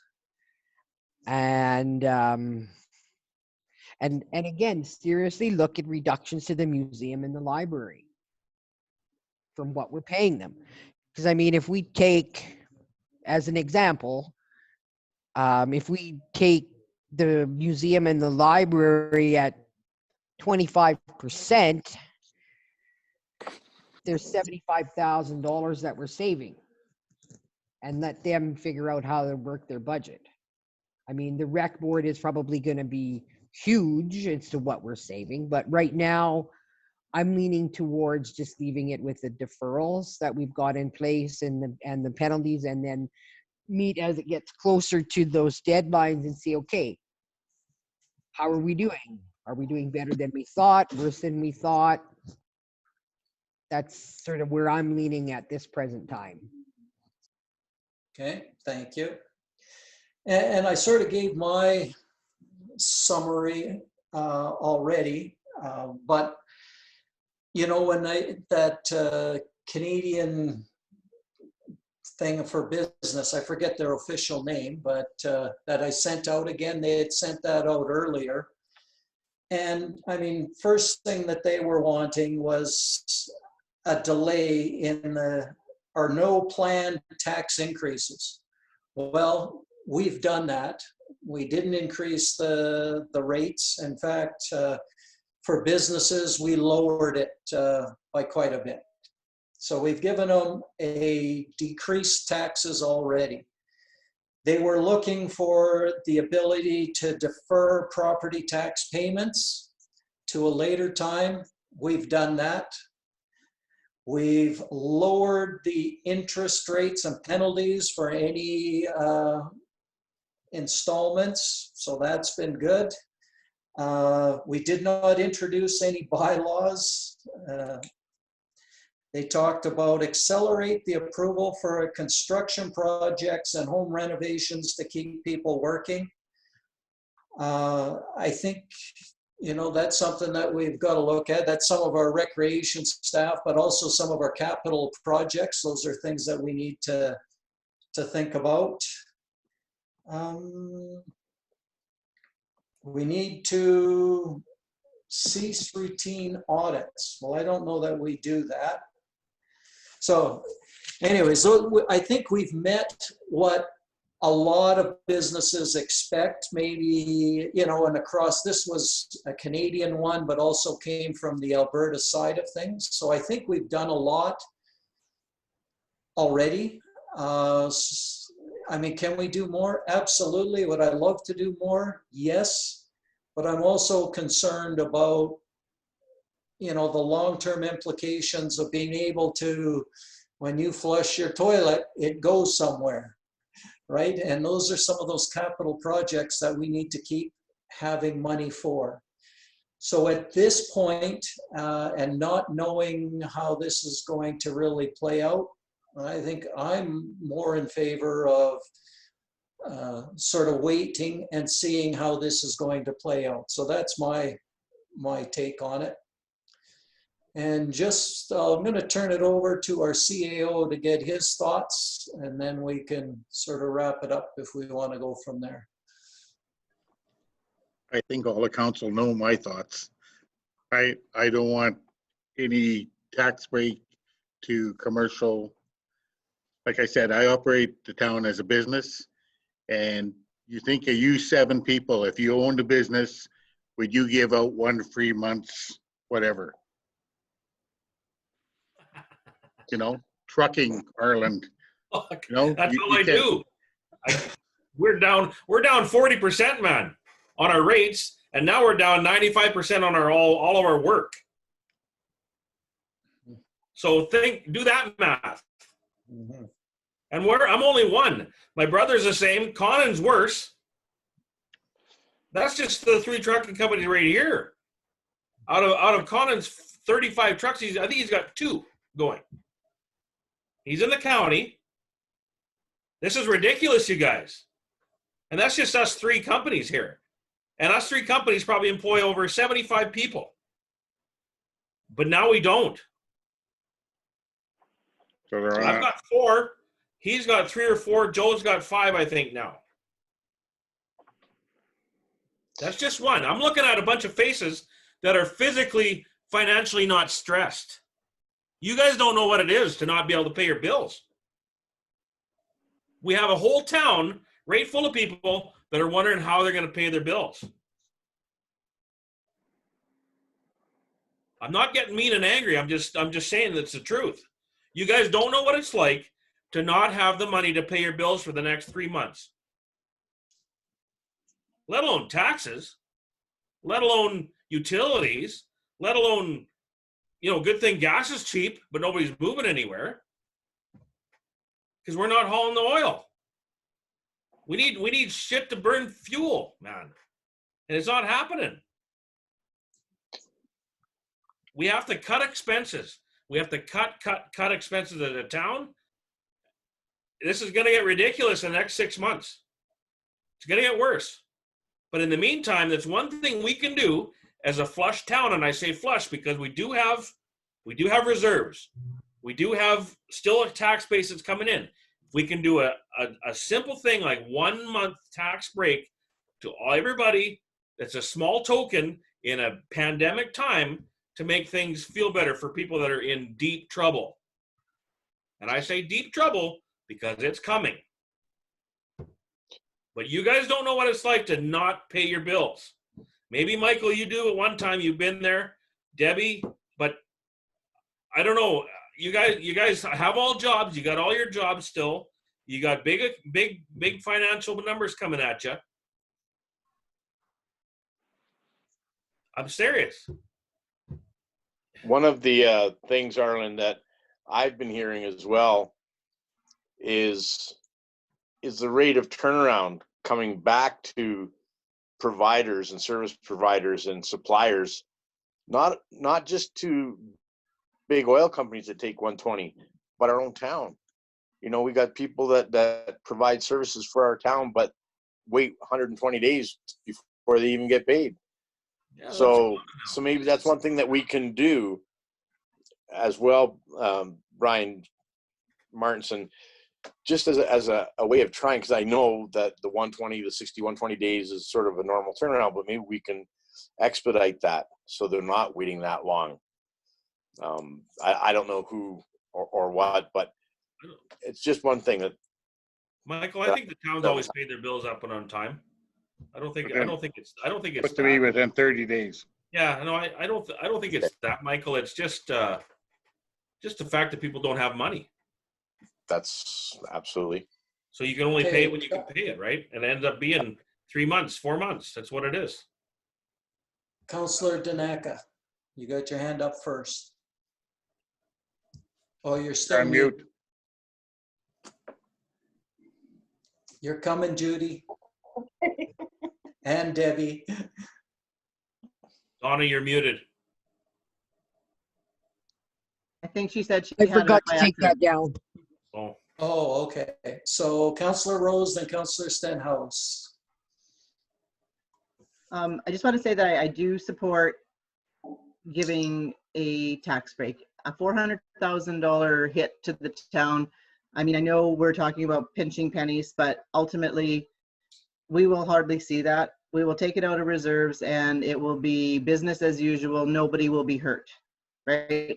But we can save somebody else from being hurt with that $400,000 tax relief, which would mean 1 month of tax savings. We are a business, but we are a specialized business as far as I'm concerned.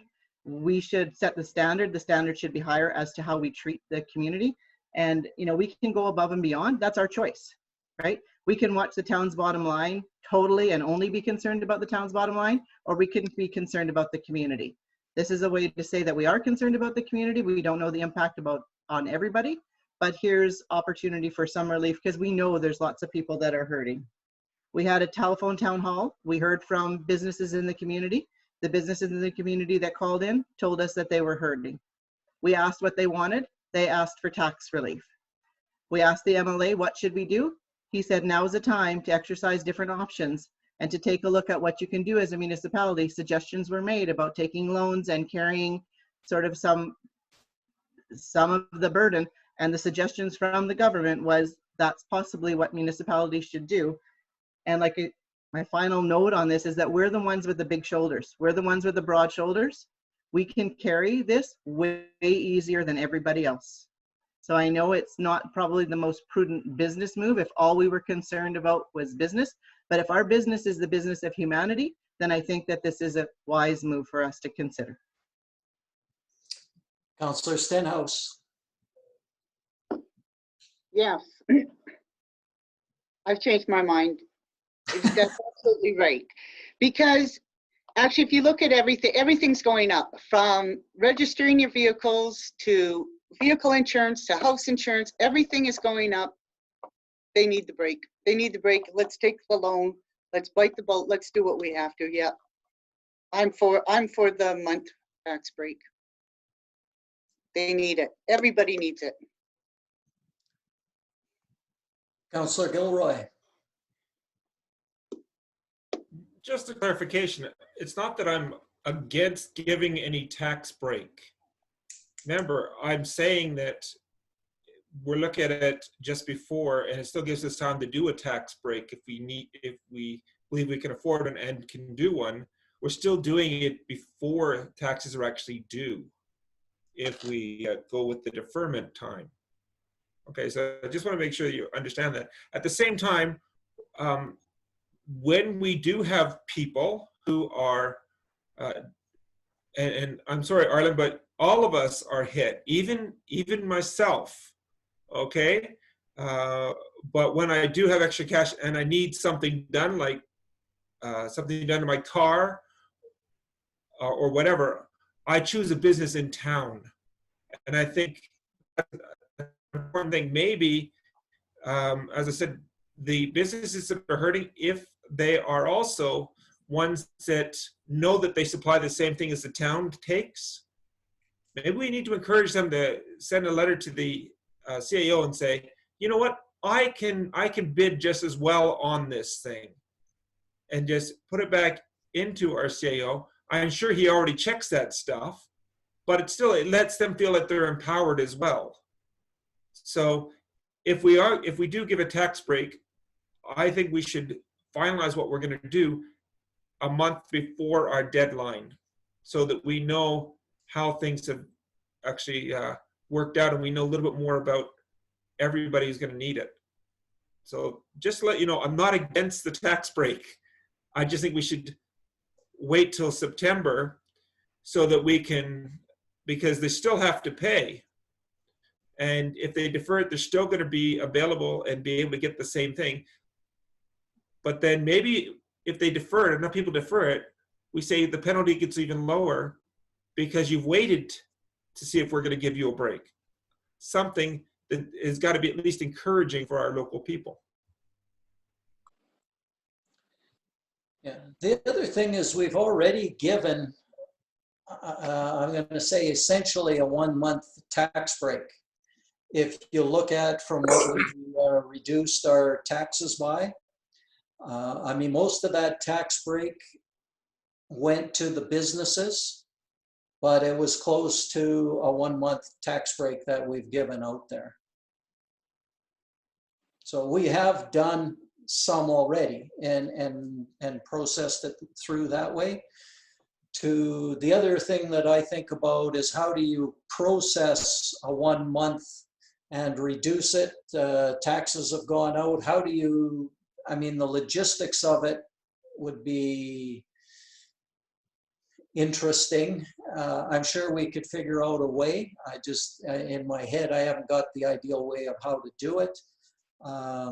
But that's just where I'm at. Councillor Courtney? Oh, I see. Oh, I don't know whose hand's been up from before and whose is new. Sorry, I was just gonna say, how much effort is it to redo the tax notices? They haven't been sent out yet.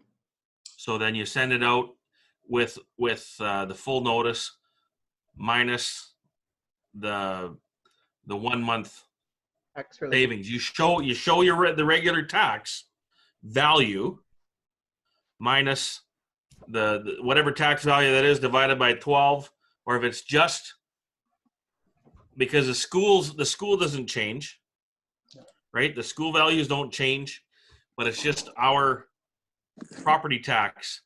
So it'd be a one value you just put on there like a 10% discount, but it's not. It's a 1 month figured out your taxes divided by 12, that value minus that one value, and with big bold letters, tax savings for this notice. There's got to be a line on that you can add for something like that, I would think, on that notice. It's going to take a little bit of time, and I agree, it's not easy. But if it's the same system for all tax notices, then it's if it's the same formula on the computer, it should be easy to produce then, if you haven't done the notices yet. But they haven't been sent out yet. Okay. But So she's probably been doing them though, right? I know when No. I was in, she hadn't been, she thought she was going to be able to have them sent out by the middle of the month. she was waiting for us, wasn't she? Oh, I don't know. But I think it's doable. Yeah, It's okay. not, and that's all you show. So the actual tax value is that amount minus your 1 month. But you show your full tax value with your savings below it, and then your total, and then you implement all the same what we have as far as your penalties and all that stuff will show up on that after that, right? So Councillor Rose, is your hand up Yeah, again? it is. or- It is, but it's just a one comment because it was you, Brian, that said that you think that we've met a lot of the standards that were asked.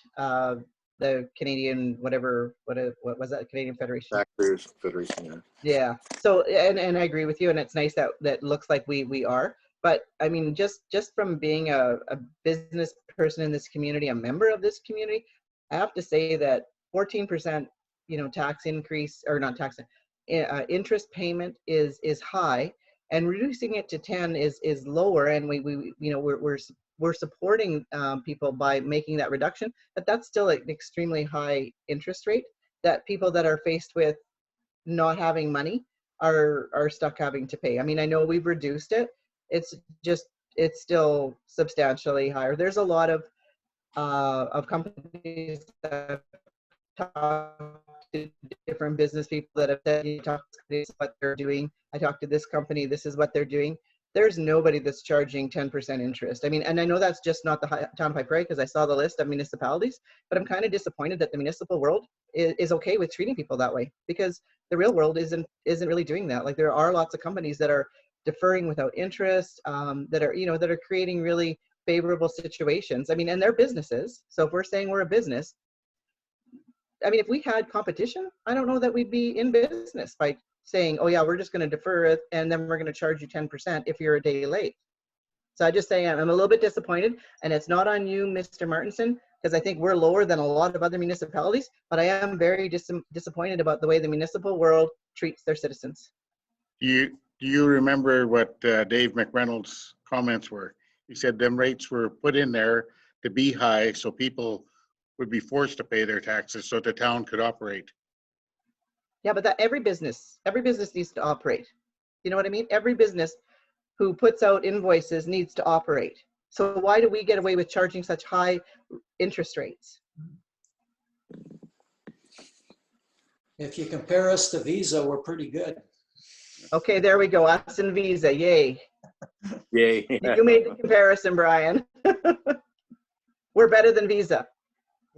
So on a tax notice that is say after, like, before school and everything, if it's $5,000, you'll see a $416 savings on your notice. You'll see that it'll say regularly 5,000 plus all your school stuff, but your savings will be $416. I think everybody would appreciate that. I'm talking residential. I'm talking business. There are a lot of businesses where their monthly tax bill is $45,000, or there's lots that are less, $2,000, $1,500. Whose Either way, monthly tax bill is 45,000? yeah, Property tax bill monthly 45,000? yeah. Oh wow. No, yearly. Yearly. Can we name names? No, Yeah. shouldn't name names. Okay. But there are some that are there, absolutely. Yearly, Yeah. not monthly. I don't know any business in High Prairie that pays $45,000 a month taxes. No. What's my neighbors over here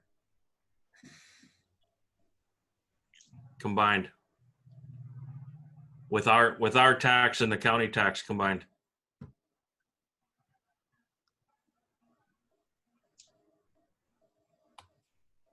I'm talking one property in High Prairie. Mm-hmm. Yeah. So, Anyways, Anyways. that's, yeah, we need to move on. Anyways, it's a savings for everybody. Doesn't matter who you are, property owner, taxpayer. It's just a nice little break in my mind. I And it's agree. worth doing. It really is. Councillor Gilroy, I see your hand up again. Once again, it's a good idea, but if we want to even try to recoup any money from the federal government or the provincial government, and we put a blanket one right now, how do we prove to the federal government or the provincial government that we should get the money back?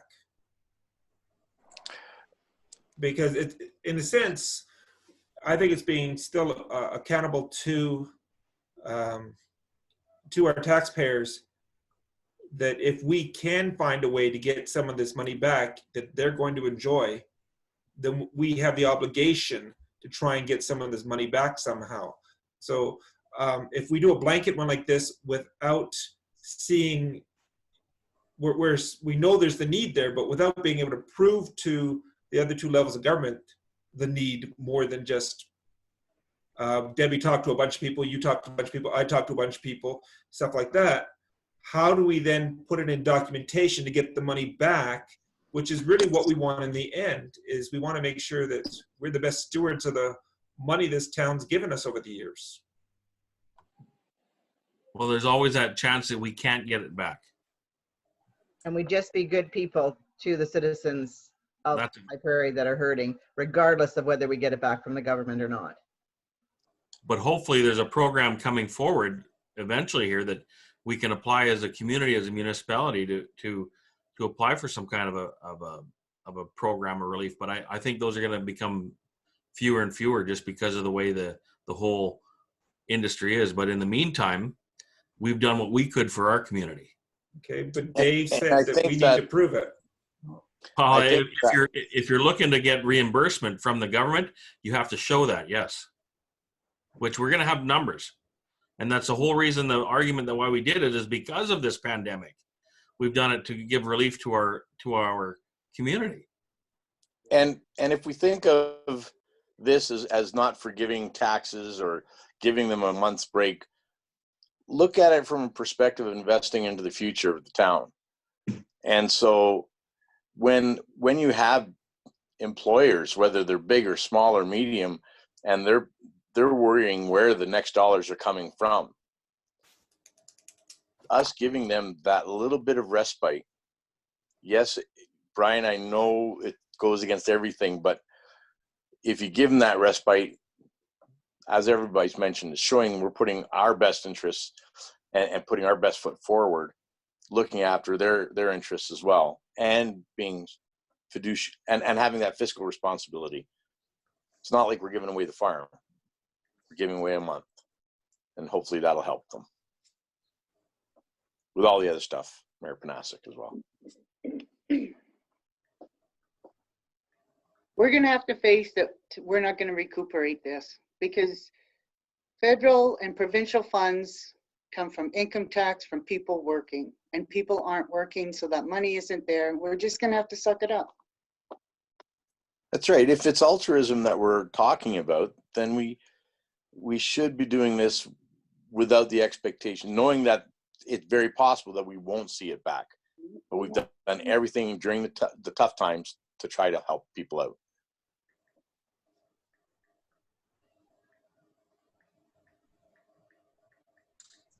Okay. Do we need a question, or do we need to formulate I see Arlen's writing away there, and I'm hoping that he is, for a motion. I'm just researching a little number here. You want me to make a motion or what? Well, I think we already have a motion on the floor to start the discussion, which was, what was it here? Motion was fairly generic. Oh, that council hold an open discussion. I don't know if we can even vote on that. It was that we're holding an open discussion. So we have done that. I don't know if that's an official motion at this point in time, because yes, we've done it. So I think we can go ahead with an official motion if we want to move ahead from here. There is a motion on the floor, so we have to vote on it. Okay, all those in favor of having an open discussion?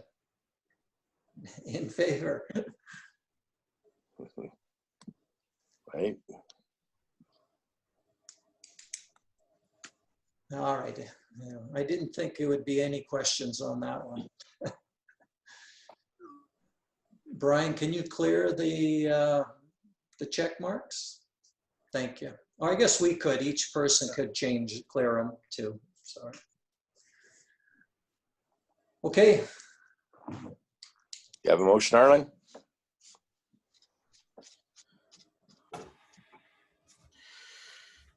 I make motion that we put into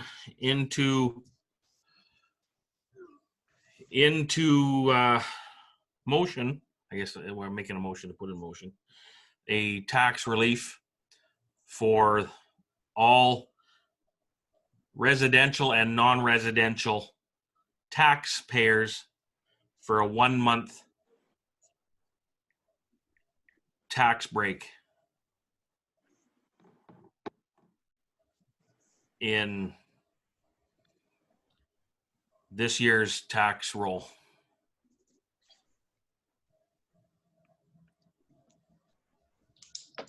I don't know how else to say that. On the town, it should be mentioned in Should there we specify which month that we're forgiving? on the town's portion only, On the town's portion only, yes. Correct. because, yeah. Yeah, that's right, because it's on the town's portion.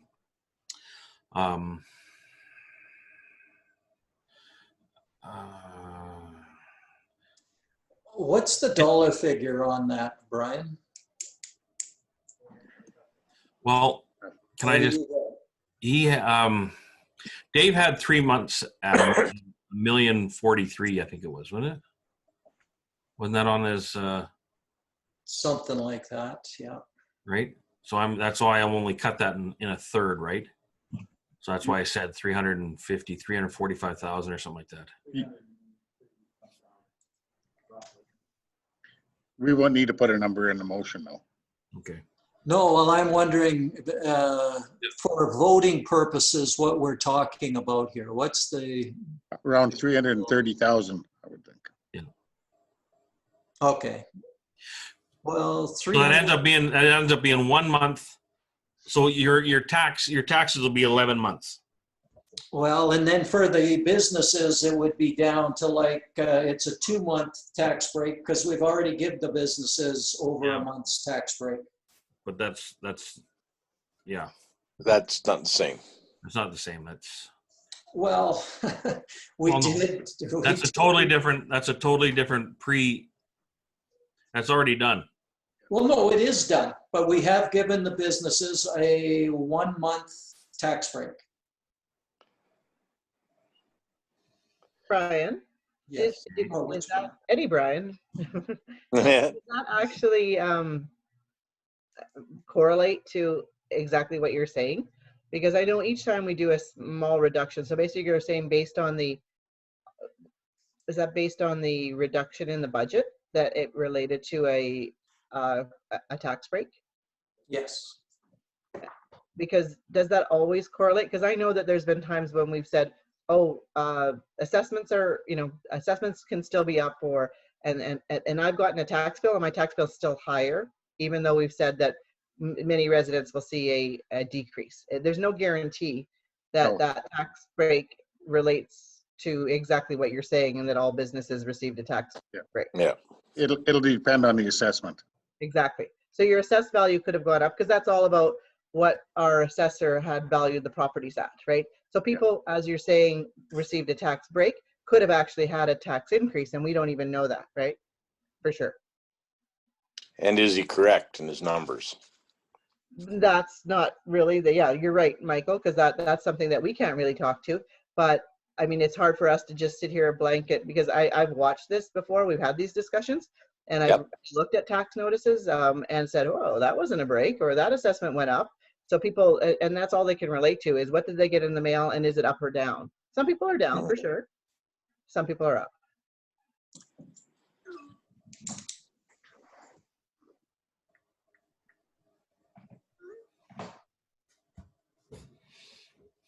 Did you get a motion? So we have a motion?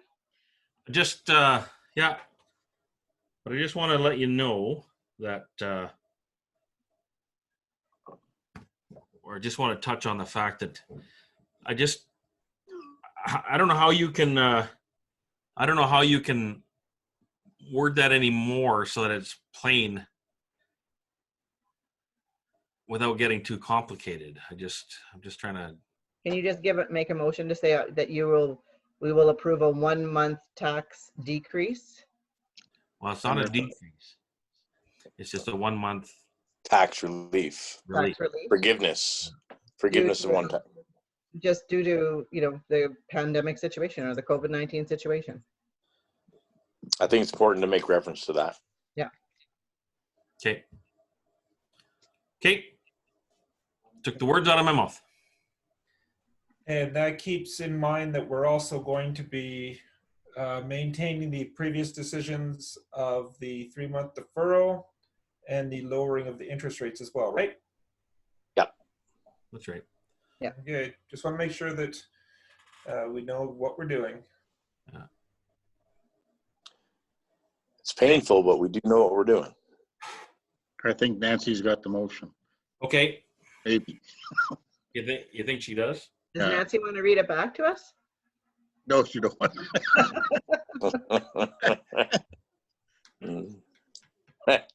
Debbie. We'll play the video again tomorrow. Can I just I think the word forgiveness probably should be in there, like Michael said. 1 month tax forgiveness? Yes. Yeah. So okay. Do we have to say that it'll still show on the notices? Or can we just leave it with administration? Just leave it with me. I don't know. I'll have to look and see if we can add it in there. Now. Okay. Okay. I'm sure So it'll get out. effective- It'll get out to the taxpayers for sure. So Okay. Can I? Just, Can I just add something? You know, that we had the little argument earlier, and I just asked. That's what I was asking. So yes, West Fraser's town portion is $45,000 a month. I'm just going to share my screen so we can get Just so you know that. dollar figure here. That's what I asked, and it is because I've been dealing with Lee on that, and it's for the town portion, his, not the county side. I brought up the information that Dave gave us, and this was the tax bylaw that we passed. Yeah.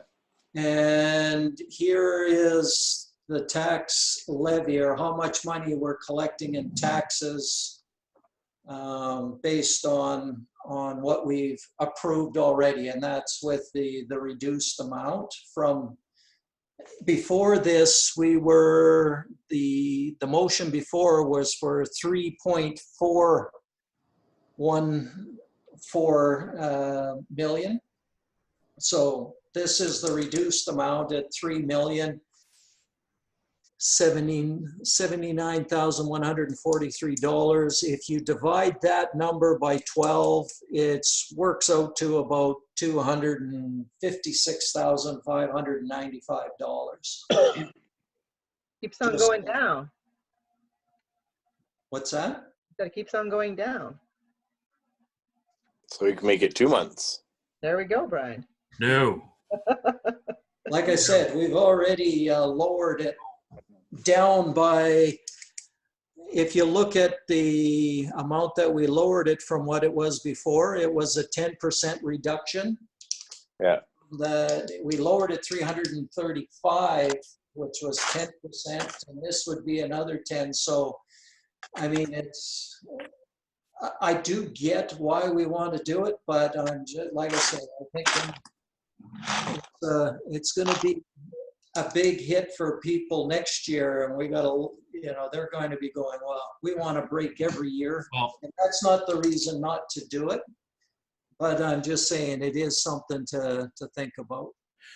and that's why with this, just like we're talking before, we have some work to do ahead of us, meaning still cutting pennies, going through all our expenses, shutting down the pool, shutting down the arena, doing the right things in a time where we pretty well have to.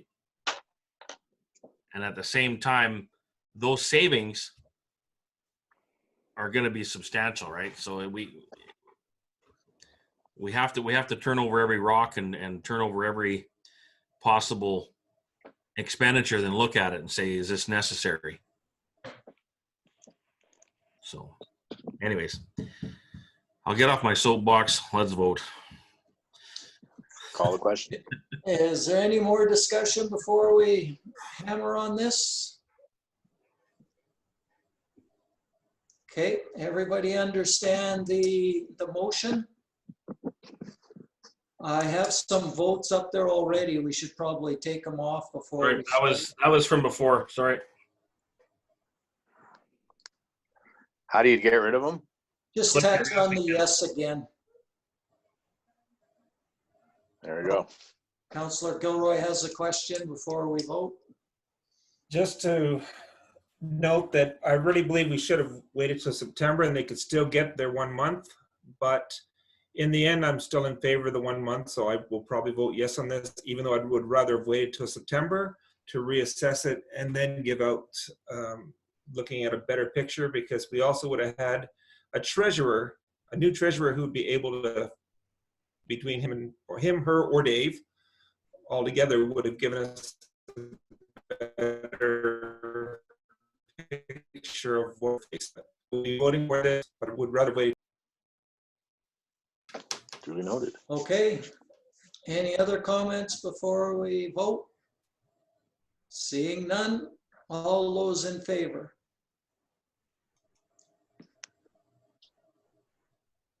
And I'm kind of a wishy-washy guy here. Oh, I voted for it. There you go. I was on, yeah, tough one for me. I just wrestled with that one. it sends a message, Brian, and it'll be a positive one. It will be.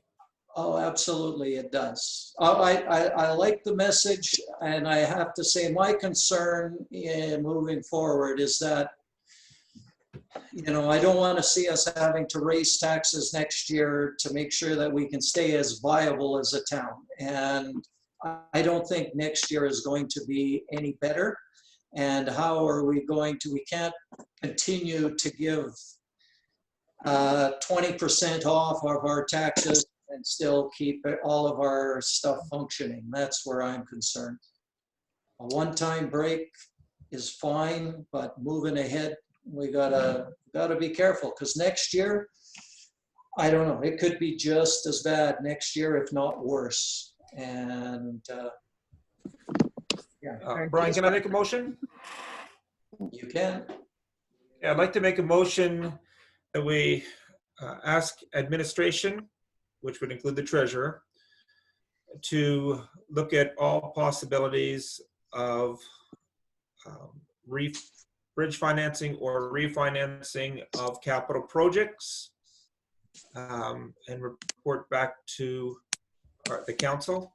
I mean, we were going to discuss it anyway, so I'd like to actually empower them to look into what projects they'd like us to bridge loan or debenture, and get back to us on it so that we can look at that as helping the town's finances. Okay, so basically what you're saying is we need to have a discussion on the capital items that we need to discuss. Well, I'd like them to come back with options, and that's why I'm making the motion, so that it frees them up to do all that. And then we don't have to spend a lot of time on that motion. We can just listen to what they are advising us on how to keep a cash fluid company, as our CAO wants to say it. Okay, well, I mean, which projects that they want to bring forward, we can, you know, as council, we can decide whether we want to finance that project or whether we want to pull from reserves for that project. And we can get a recommendation on what they think we should do, but yeah. All right, I would still like that as a motion to be voted on tonight, please. Brian, did you catch his motion? Yeah. Okay, any discussions on that? The only discussion I would say, or comment that I would make is, if we're going to use debentures and if we're going to go into debt on these capital projects, we have to really, really listen to our staff when they say this is what we need. Come December or whenever we vote on different issues, don't go back and start saying, oh no, that's too expensive, and deny them that option, because we've done this for them. We've done this to them. And if we're giving them the tool to use in order to get these capital works projects done, then don't be all excited when we go into debt, because it's a good debt. There is such a thing. And Michael, I'm saying that especially in light of losing all that money from the county. I want to give them every opportunity to help us get those projects done, considering we're looking at zero capital money from the county. Could be looking at zero from just about everybody. So just one reminder for everybody, the county money has only come since this council has sat, right? That's right. The municipality. It was the council before that dealt with this, that got the grant money. What do you mean, Brian? It was our council that negotiated the grant money from the county of Big Lakes. Well, it was the previous council. Previous, yes. Right. So many people sitting in this room were part of the discussions in this room, in this virtual room. Yes, but it was a different that council discussion at the time. All I'm saying is it's recent money. So in the past 6 or 7 years, that's the only time that the town of High Prairie had that grant money. Now they've openly, sort of praised the fact that they've been able to get so many more capital projects done. So we're very happy to get those funds for capital projects. But prior to a few years back, they didn't get that fund. So, I mean, even though they're being pulled back right now, there's been a number of projects that were only completed because we were able to negotiate with the county and get those funds. So, I mean, I hear what you're saying, but it's not like that's been a lifetime of receiving that capital money. That's only been a small injection of a few years of getting that capital money. Yeah, I'm not condemning the county on this. I'm just saying, in light of what's happening, the current situation, we need to look at this.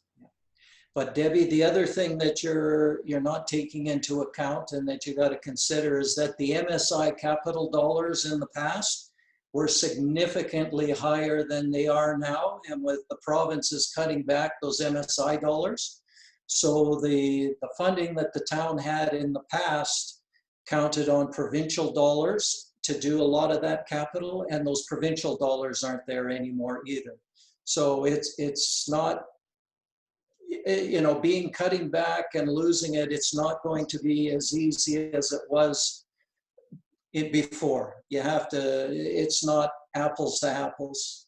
Yeah, no, I was just referring to Councillor Gilroy sort of making mention of the fact that now we don't have the money from the county. It was just a reminder that we didn't always have that. I get it. We had more of MSI funding. We had other grants that were more available. There's been restrictions on lots of funds. So yes, lots of challenges for municipalities moving forward. But ultimately, this is a very small token of support in the grand scheme of things, even though I know it's going to hurt our budget some. I think it will do more good than harm for sure. Okay, any other comments before we vote? We'll get you guys to lower your voting, Judy and Michael. Can we be reminded what we're voting on? Yes, we can. I'll get Brian or Nancy to read the motion. He's looking around. Where is it? You're on mute, Brian. On mute. There you go. Moved by Councillor Gilroy to direct administration to look at all possibilities of bridge financing options of capital projects and report back to council, such as debentures. We'll clean it up. Yeah. All those in favor?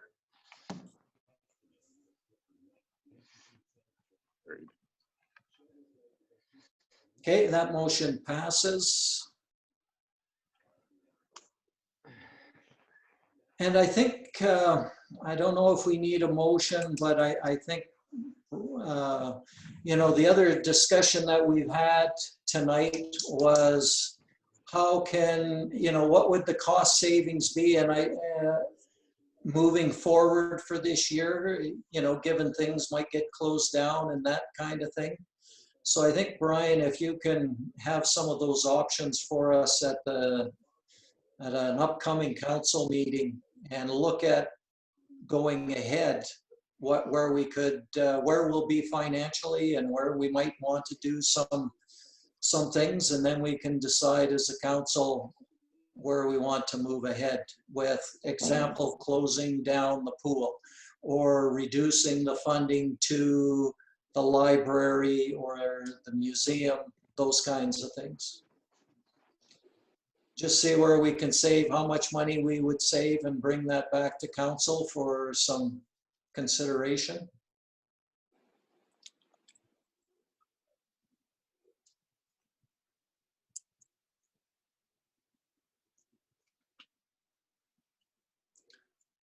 Donna has her hand up.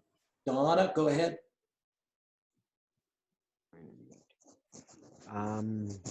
So my question regarding the library and the museum, I would kind of like to get this figured out sooner than later, because I mean, the longer we keep putting it off, saying, okay, we'll come back to another meeting, give us more information, they're thinking they're going to get what they got.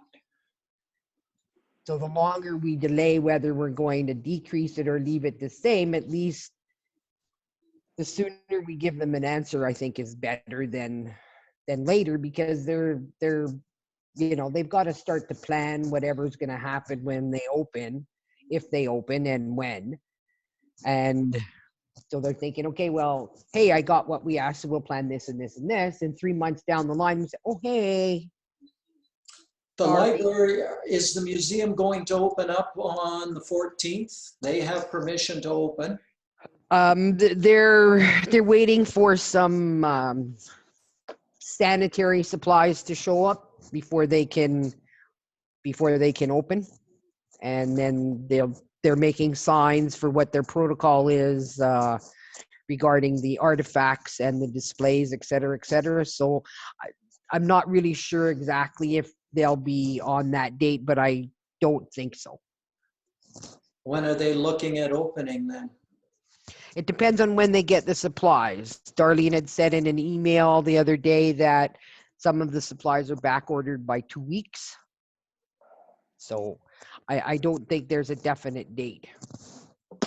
I mean, if they want to and need to open, well, I guess they don't need to open, but they might be able to get the supplies from, I don't know if the town has other supplies to carry them over to get them open if they wanted to, but they're happy to just wait, hey? Is that what I'm hearing?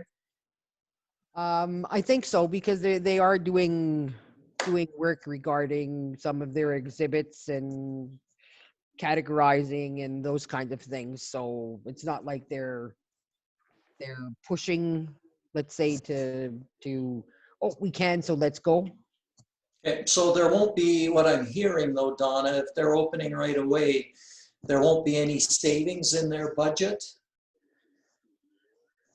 Well, I'm just saying, if we're going to cut their budget by a percentage of some sort, then we should let them know as soon as possible.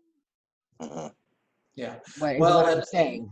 yeah, a percentage cut now makes it a lot tougher because it's halfway through the year, or not halfway, but 5/12 of the way through the year. So you make a 10% cut now, it's more like an 18% cut because they've already had the expenses for the year.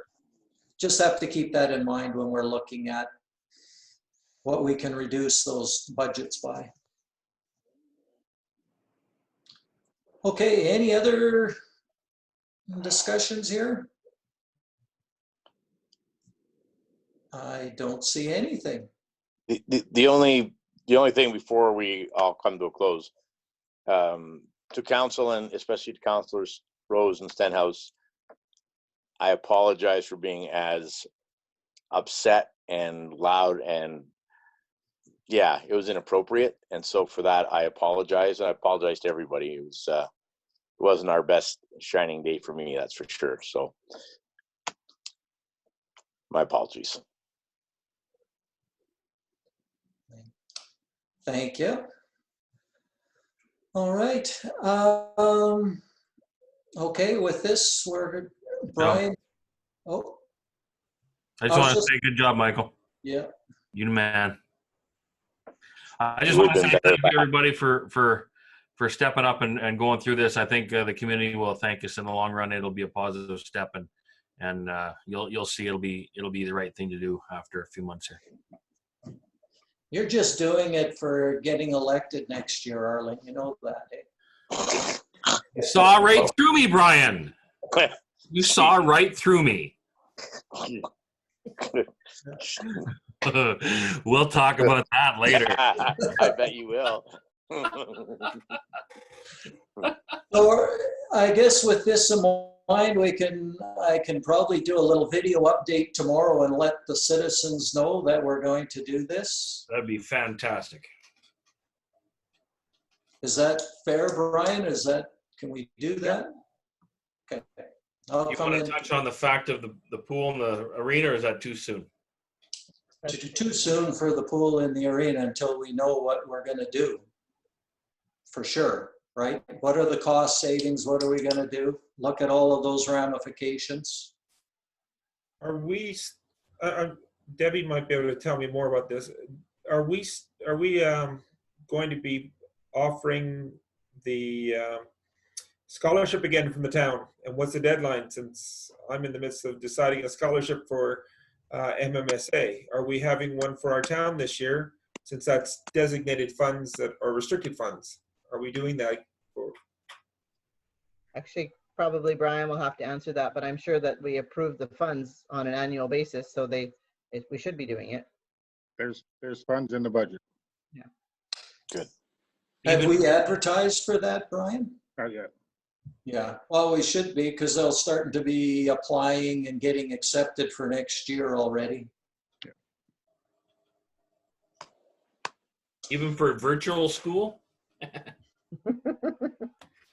Mhm. And one of the things that I can speak on behalf of most post-secondaries is, funding to the post-secondaries has been released or been lowered or been reduced, not released, reduced. And the government has lifted the cap on tuition. So you can expect tuition rates to go up at most of the post-secondaries by they've allowed post-secondaries to raise it by up to 7%.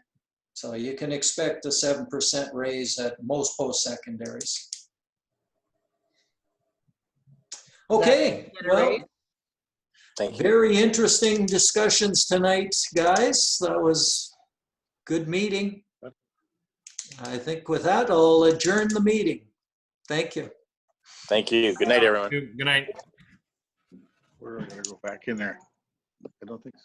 Right there? Oh, right here.